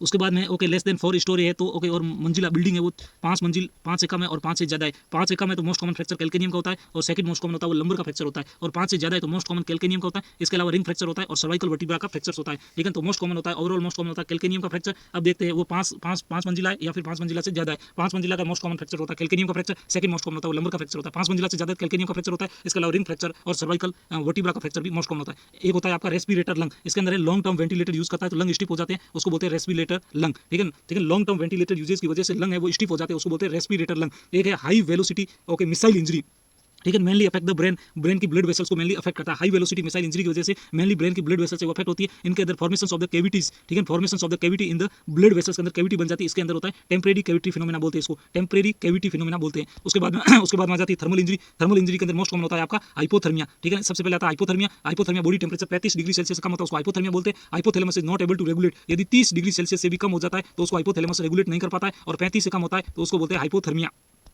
तो हाइपोथर्मिया के अपन यहाँ पर देख लेते हैं कौन कौन से हाइपोथर्मिया के क्या क्या फॉर्म्स होते हैं। तो हाइपोथर्मिया के अंदर सबसे पहले होता है ट्रेंच फुट या उसको बोलते हैं इमर्जन फुट, ठीक है। ट्रेंच फुट या इमर्जन फुट होता है वो होता है 5 से 8 डिग्री सेल्सियस मोस्ट कोल्ड होती है, 5 से 8 पे होता है तो होता है ट्रेंच फीवर या इमर्जन फुट। और दूसरा होता है -25 पे होता है मोस्ट कॉमन साइट नोज होती है, ठीक है, इसको बोलते हैं ड्राई कोल्ड, ठीक है, इसको बोलते हैं फ्रॉस्ट बाइट बोलते हैं। -25 डिग्री सेल्सियस पर होता है उसको बोलते हैं frostbite, -25 degree Celsius most common site होता है नोज, इसको बोलते हैं ड्राई कोल्ड। और ये होता है आपका मोस्ट कोल्ड। इसके अंदर अपन मैनेजमेंट करते हैं रिवार्मिंग एंड वाटर बॉथ, ठीक है, 40 से 44 डिग्री सेल्सियस का वाटर बॉथ करते हैं, 40 से 44 डिग्री सेल्सियस का वाटर बॉथ और रिवार्मिंग करते हैं, ठीक है। रिवार्मिंग नीट के अंदर पूछा गया है, रिवार्मिंग और वाटर बॉथ करते हैं 40 से 44 डिग्री सेल्सियस के अंदर। इसके अलावा पोस्टमार्टम चेंजेस क्या होते हैं हाइपोथर्मिया के अंदर, तो पोस्टमार्टम चेंजेस होते हैं, ठीक है। Okay, postmortem changes in the hypothermia. सबसे पहले पोस्टमार्टम स्टेनिंग कैसी होती है हाइपोथर्मिया के अंदर, ये अपने पढ़ा था पहले, ब्राइट रेड कलर की होती है, ठीक है। तो पोस्टमार्टम स्टेनिंग होती है वो ब्राइट रेड नहीं, ब्राइट पिंक कलर की होती है, खास बात है ब्राइट पिंक कलर की होती है, ठीक है। Postmortem staining bright pink colour की होती है। इसके अंदर फैट नेक्रोसिस हो जाता है पेनक्रियाज का, खास बात है हाइपोथर्मिया के अंदर fat necrosis of the pancreas मिलता है। इसके अलावा आपको मिलता है okay Wischnewski spots in the stomach के अंदर स्पॉट मिलता है क्योंकि okay necrosis of the mucosa की वजह से, ठीक है।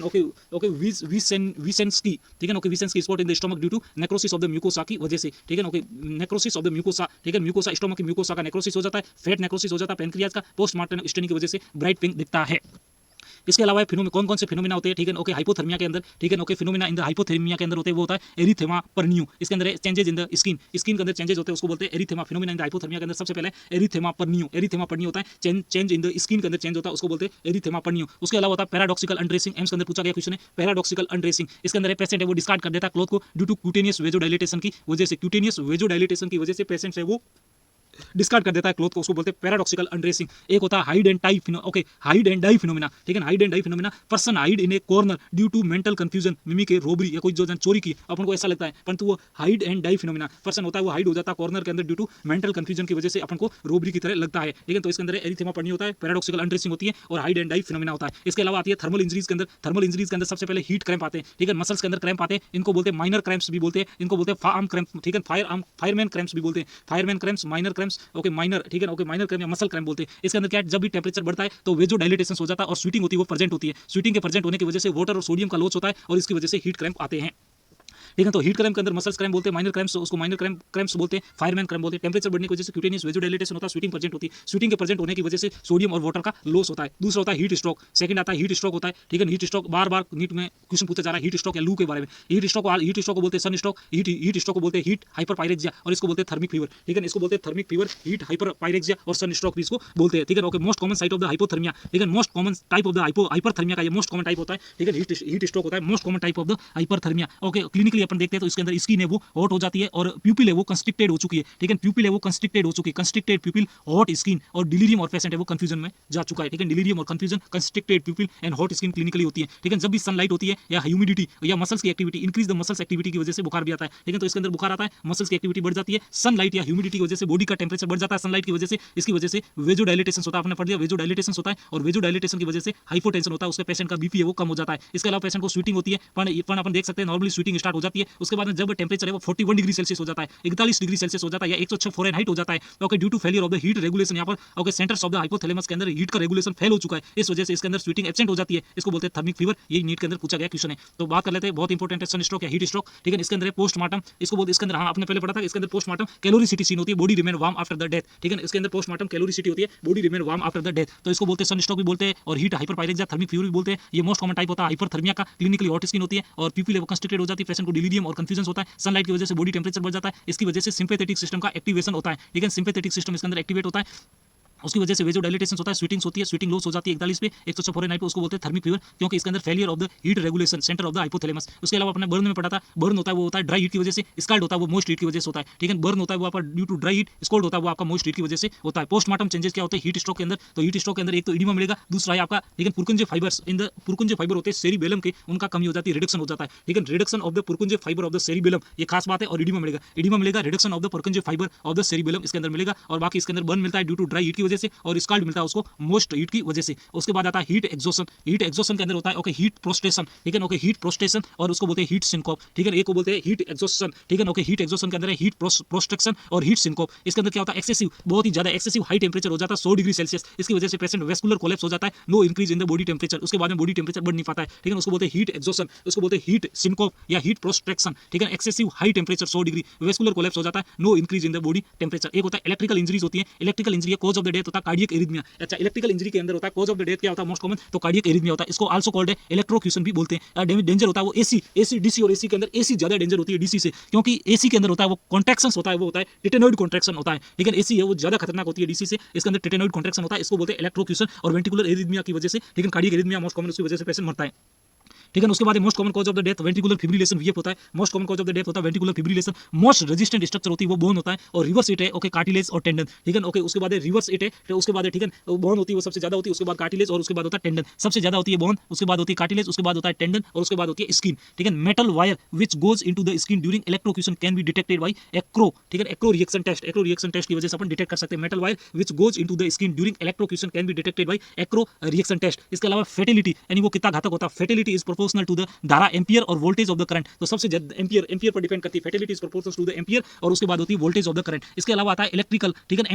एंट्री बर्न मार्क्स होता है वो एंडोजिनस बर्न होता है, ठीक है। ओके, एंट्री बर्न मार्क होता है वो एंडोजिनस बर्न होता है, इसको बोलते हैं जूल बर्न, ठीक है। इसके अंदर सबसे पहले होता है इसका बेस होता है वो पेल होता है, एरियोला भी पेल होता है, ठीक है। बेस पेल होता है, एरियोला ये होता है सर्कुलर या ओवल शेप का होता है, ठीक है। ये सर्कुलर या जूल बर्न होता है वो सर्कुलर या ओवल शेप का होता है, खास बात है ये सर्कुलर या ओवल शेप का होता है, इसका बेस है वो पेल होता है, ओवल या सर्कुलर होता है। एक होता है आपका जुडिशियल इलेक्ट्रोक्यूशन, जुडिशियल ओके जे का मतलब होता है झटका, जे का मतलब झटका और जे का मतलब होता है जूल बर्न, ठीक है। जुडिशियल इलेक्ट्रोक्यूशन होता है वो यूएसए के अंदर होता है। हाई वोल्टेज स्पार्क बर्न होता है उसको बोलते हैं फ्लैश बर्न, ठीक है। हाई वोल्टेज का स्पार्क बर्न होता है उसको बोलते हैं flash burn. High voltage spark या flash burn can form the multiple punched out lesions form कर देता है, उसको बोलते हैं क्रोकोडाइल फ्लैश बर्न। इमेज देख सकते हैं बहुत इंपॉर्टेंट है, क्रोकोडाइल फ्लैश बर्न, जिसके अंदर होता है loose contact with the high voltage burn, ठीक है। ये लूज कॉन्टैक्ट होता है, loose contact with the high voltage burn के साथ लूज कॉन्टैक्ट होता है तब बनता है क्रोकोडाइल फ्लैश बर्न। तो उसके बाद होता है मोस्ट कॉमन चेंजेस क्या क्या होते हैं इलेक्ट्रोक्यूशन के अंदर, सबसे पहले होता है patchy haemorrhage over the skin and other parts, ठीक है। पैची हेमरेज हो जाता है स्किन और अदर पार्ट्स के ऊपर। एक होता है पिट लाइक डिफेक्ट हो जाता है from the surface of the air, ठीक है। From the surface of the air से पिट लाइक डिफेक्ट हो जाता है। सबसे पहले पोस्टमार्टम चेंजेस होते हैं इलेक्ट्रोक्यूशन के अंदर, होता है पैची हेमरेज होता है over the skin and other parts के ऊपर। उसके बाद पिट लाइक डिफेक्ट होता है from the surface of the air के ऊपर। उसके बाद मोल्टन, ठीक है। ओके, मोल्टन मेटल, ये उसको बोलते हैं इलेक्ट्रोड, इसको बोलते हैं going into the soft tissue, उसको बोलते हैं करंट, ठीक है। उसको बोलते हैं करंट पल्स। और दूसरा होता है मोल्टन कैल्शियम होता है गोज इनटू द बोन, उसको बोलते हैं ठीक है बोन पल्स या वैक्स ड्रिपिंग, ठीक है। बोन पल्स या वैक्स ड्रिपिंग। और मोल्टन जो मेटल होता है वो सॉफ्ट टिश्यू के goes into the soft tissue के अंदर जाता है तो उसको बोलते हैं करंट पल्स, और बोन के अंदर जाता है उसको बोलते हैं बोनी पल या वैक्स ड्रिपिंग, बोनी पल या वैक्स ड्रिपिंग बोलते हैं। उसके बाद में आता है लाइटनिंग इंजरी, या उसको बोलते हैं बिजली गिरना। इलेक्ट्रिकल डिस्चार्ज होता है क्लाउड से, उसको बोलते हैं lightning injury. Most common site होती है इसके अंदर शोल्डर या फ्लैंक के ऊपर होती है। इसके अंदर branching tree patterns of the burn के अंदर होता है, इसको बोलते हैं फिलिग्री बर्न या आर्बोरेसेंट बर्न या लाइटन, ठीक है, लाइटनबर्ग फ्लोवर पेटल बर्न, उसको बोलते हैं क्योंकि केरेनोग्राफिक बर्न, ठीक है, इसके 4-5 नाम है, वो भी पूछ सकते हैं। फिलिग्री बर्न भी इसको बोलते हैं। इसके अंदर है, ये देख सकते हो आप, एयर कंप्रेशन की वजह से ब्रांचिंग ट्री पैटर्न होता है। एम्स के अंदर पूछा गया क्वेश्चन है, ब्रांचिंग ट्री पैटर्न या एयर कंप्रेशन की वजह से होता है, इसको बोलते हैं आर्बोरेसेंट बर्न, फिलिग्री बर्न और लाइटन फ्लोवर पेटल बर्न, और उसको बोलते हैं केरेनोग्राफिक बर्न, ठीक है। मैकेनिज्म हम बात करते हैं तो डीनेचुरेशन हो जाता है आरबीसी का, ठीक है, डीनेचुरेशन ऑफ द आरबीसी, इसकी वजह से हीमोग्लोबिन स्टेनिंग हो जाती है ब्लड वेसल्स की, इसकी वजह से ब्रांचिंग ट्री पैटर्न्स बर्न अपन को दिखता है। इसके अंदर है behind the burn marks, behind the burn marks के अंदर अलावा एयर कंप्रेशन एंड इसके अंदर होता है स्लज हैमर इफेक्ट भी दिखता है, ठीक है, okay, air compression and okay sludge hammer effect भी दिखता है। स्लज हैमर इफेक्ट होता है, वो प्रपोज बाय के स्पेंसर के द्वारा किया गया था। Air compression theory, high voltage theory, और इसके अंदर है super heated air theory. Super heated air theory 3 theory दी गई है, ठीक है, air compression theory, high voltage theory, super heated air theory. एक है एरिथेमा एब एग्ने, ठीक है, erythema ab igne, injury due to sitting around, ठीक है, sitting around an open fire के अराउंड सिटिंग करने से होता है। एरिथेमा पर्नियो सीन इन हाइपोथर्मिया, ये हमने पढ़ लिया था, एरिथेमा पर्नियो होता है हाइपोथर्मिया के अंदर होता है, और erythema ab igne sitting around the open fire. AIIMS के अंदर पूछा गया क्वेश्चन है आर्बोरेसेंट बर्न या फिलिग्री बर्न या लाइटनिंग, ठीक है, ये होता है फिलिग्री बर्न होता है ना, ये फिलिग्री बर्न होता है, ये पूरे पेशेंट के अंदर नहीं होता है, 30% पेशेंट्स के अंदर ही होता है लाइटनिंग के, ठीक है। उसके बाद आती है बर्न इंजरी। बर्न इंजरी के अंदर है applications of the heat, okay, either due to internal या external surface of the body, इसकी वजह से बर्न होता है। हिस्टोपैथोलॉजिकल होता है vacuolization of the epidermal cells का वैक्यूलाइजेशन हो जाता है। स्कोल्ड होता है more than 60 degree Celsius liquid या steam exposure, okay, steam expose to the body, उसकी वजह से होता है स्कोल्ड। एक होता है फुल थिकनेस स्कोल्ड होता है, वो होता है 70 डिग्री सेल्सियस से ज्यादा का वही लिक्विड हो, ठीक है। एक होता है फुल थिकनेस स्कोल्ड, एक होता है स्कोल्ड, 60 से ज्यादा स्कोल्ड होता है, फुल थिकनेस स्कोल्ड आता है वो 70 से ज्यादा आता है। इसके अंदर होता है फ्लेम की वजह से होता है फ्लैश बर्न होता है, ठीक है, okay, flame causes the flash burn, A type of the homicide burn, ठीक है, in the south Africa using tyre is called, उसको बोलते हैं नेकलेसिंग, ठीक है, ओके, गले में टायर लगाकर आग लगा दो, ठीक है, ओके, गले में टायर लगाकर आग लगा दो, उसको बोलते हैं नेकलेसिंग, ठीक है। This is a type of the homicide burn in South Africa using tyre is called necklacing, ठीक है, उसको बोलते हैं necklacing. Classifications of the burn के अंदर है classified by the Dupuytren into the 6, modified by the Wilson into the 3। बात कर लेते हैं विल्सन के अनुसार होते हैं 3 type, okay, primary first degree burn, second degree burn, third degree burn. Primary first degree burn होता है एपिडर्मिस का, डर्मो एपिडर्मल जंक्शन का सेकंड डिग्री बर्न, और डीप बर्न है तो उसको बोलते हैं third degree burn, okay. First degree burn, second degree burn और third degree burn. First degree epidermis का है, डर्मो एपिडर्मल का है तो सेकंड डिग्री, और उससे भी डीप है तो थर्ड डिग्री होता है। और डुपेट्रेन के अनुसार प्राइमरी फर्स्ट और सेकंड आता है, वो फर्स्ट डिग्री के अंदर आएगा, और थर्ड और फोर्थ आएगा वो सेकंड डिग्री के अंदर आएगा। ये तो दोनों ही होते हैं, ओके। फर्स्ट शुरुआत 4 होते हैं वो सुपरफिशियल बर्न होते हैं, और 5 और 6 होता है डीप बर्न होता है, ठीक है, ओके। सुपरफिशियल बर्न और डीप बर्न होता है। मोस्ट पेनफुल कौन सा होता है? मोस्ट पेनफुल होता है सेकंडरी बर्न होता है, वो मोस्ट पेनफुल होता है। और थर्ड डिग्री बर्न होता है वो रिलेटिवली पेनलेस होता है, क्योंकि नर्व एंडिंग है वो आपकी इसके अंदर लॉस्ट हो चुकी है। Most common cause of death in acute burn, most common cause of the death होता है एक्यूट बर्न के अंदर, वो होता है इसके अंदर बहुत ही ज्यादा। Most common cause of the death in acute burn होता है, दर्द उसमें बहुत ही ज्यादा होता है, उसकी वजह से पेशेंट को न्यूरोजेनिक शॉक आ जाता है। Overall most common cause of death in the burn, overall most common cause कौन सा है डेथ का? तो वो है फ्लूइड लॉस होने की वजह से हाइपोवोलेमिक शॉक होता है, लेकिन फ्लूइड लॉस होने की वजह से मोस्ट कॉमन होता है वो आपका हाइपोवोलेमिक शॉक होता है। उसके बाद अपन बॉडी सरफेस एरिया कैसे निकालते हैं बर्न का, बहुत इंपॉर्टेंट है, हर एग्जाम में पूछा जाता है। इसके अंदर अपन रूल ऑफ द 9 या वॉलेस रूल, इस वॉलेस रूल से कैलकुलेट करते हैं। एम्स के अंदर पूछा गया है। इसके अंदर अपन देख सकते हैं, इसके अंदर हेड और नेक का होता है 9% होता है, और दोनों हाथों का 9% होता है। पैरों का आगे की साइड भी 9, पीछे की साइड भी 9, दोनों पैरों का हो गया 18 36, और जेनेटेलिया हो गया 1%, और एंटीरियर, ठीक है, थोरेक्स का 9%, एंटीरियर एब्डोमेन का भी 9, और पीछे भी थोरेक्स का भी 9 और एब्डोमेन का भी 9, पीछे और आगे 18 ये हो गए, ठीक है। इसके अंदर हो गए टोटल 9 × 11 9% और 1% जेनेटेलिया हो गए। ये तो होता है एडल्ट के लिए होता है, रूल ऑफ द 9 या वॉलेस रूल भी बोलते हैं।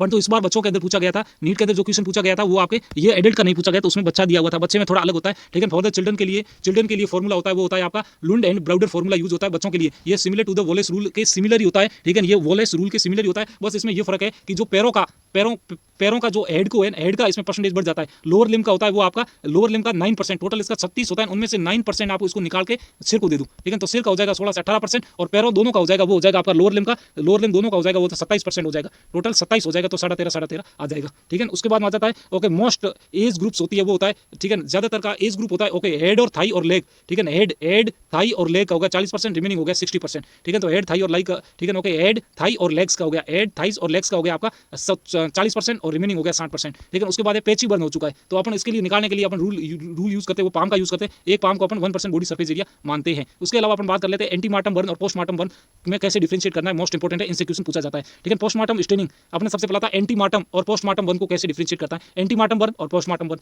वो एंटीमार्टम बर्न बिफोर डेथ से पहले जलाए और उसके बाद डेथ के बाद में जला, आफ्टर डेथ पोस्टमार्टम बर्न, ठीक है। सबसे पहले रेड लाइन ऑफ इन्फ्लेमेशन और एंजाइमेटिक रिएक्शन और वाइटल रिएक्शन, ये तीनों प्रेजेंट है, ठीक है। Red line of the inflammation, enzymatic reaction और वाइटल रिएक्शन, इसको बोलते हैं sign of the inflammation and healing. Sign of the inflammation और हीलिंग प्रेजेंट है तो एंटीमार्टम बर्न है, और एब्सेंट है तो पोस्टमार्टम बर्न है। इसके अलावा बात कर लेते हैं ब्लिस्टर। ब्लिस्टर्स होते हैं दोनों के अंदर ही प्रेजेंट होते हैं, परंतु इसका ब्लिस्टर का यदि कंटेंट एयर है, एयर के अंदर भी H2S होती है मेनली, ठीक है, तो है आपका पोस्टमार्टम बर्न। और इसके अंदर है इस ब्लिस्टर प्रेजेंट है, उसको अंदर एक्सुडेट से भरा है, एक्सुडेट के अंदर मेनली प्रोटीन्स और क्लोराइड, प्रोटीन के अंदर एल्बुमिन है उसका कंटेंट, तो आपका है एंटीमार्टम बर्न। इसके अलावा CO कार्बन मोनोऑक्साइड, स्मोक है वो ब्लड के अंदर बढ़ा हुआ है तो आपका एंटीमार्टम बर्न। और इसके अलावा साइनाइड का लेवल भी ब्लड के अंदर बढ़ा हुआ है तो है एंटीमार्टम। इसके अलावा इसमें दोनों ही नॉर्मल होते हैं, ठीक है, इसमें दोनों ही नॉर्मल होते हैं। पोस्टमार्टम बर्न के अंदर कार्बन मोनोऑक्साइड, स्मोक भी नॉर्मल होता है ब्लड के अंदर, और साइनाइड भी नॉर्मल होता है, इसमें कोई बढ़ा हुआ नहीं मिलेगा। इसके अलावा बर्न के अंदर अपने पढ़ा था कर्लिंग अल्सर होता है, कुशिंग अल्सर अपने पढ़ा था हेड इंजरी के अंदर होता है, और कर्लिंग अल्सर होता है वो आपका होता है इसमें बर्न के अंदर होता है। ये होता है फर्स्ट पार्ट ऑफ ड्यूडेनम के अंदर होता है एंटीमार्टम बर्न के अंदर, पोस्टमार्टम बर्न के अंदर ये एब्सेंट होता है। कार्बन पार्टिकल या सूट पार्टिकल बहुत इंपॉर्टेंट है, सूट पार्टिकल एंटीमार्टम बर्न के अंदर सिर्फ होते हैं, प्रेजेंट होते हैं ट्रेकिया में, एंटीमार्टम बर्न के अंदर होते हैं, पोस्टमार्टम बर्न के अंदर एब्सेंट होते हैं।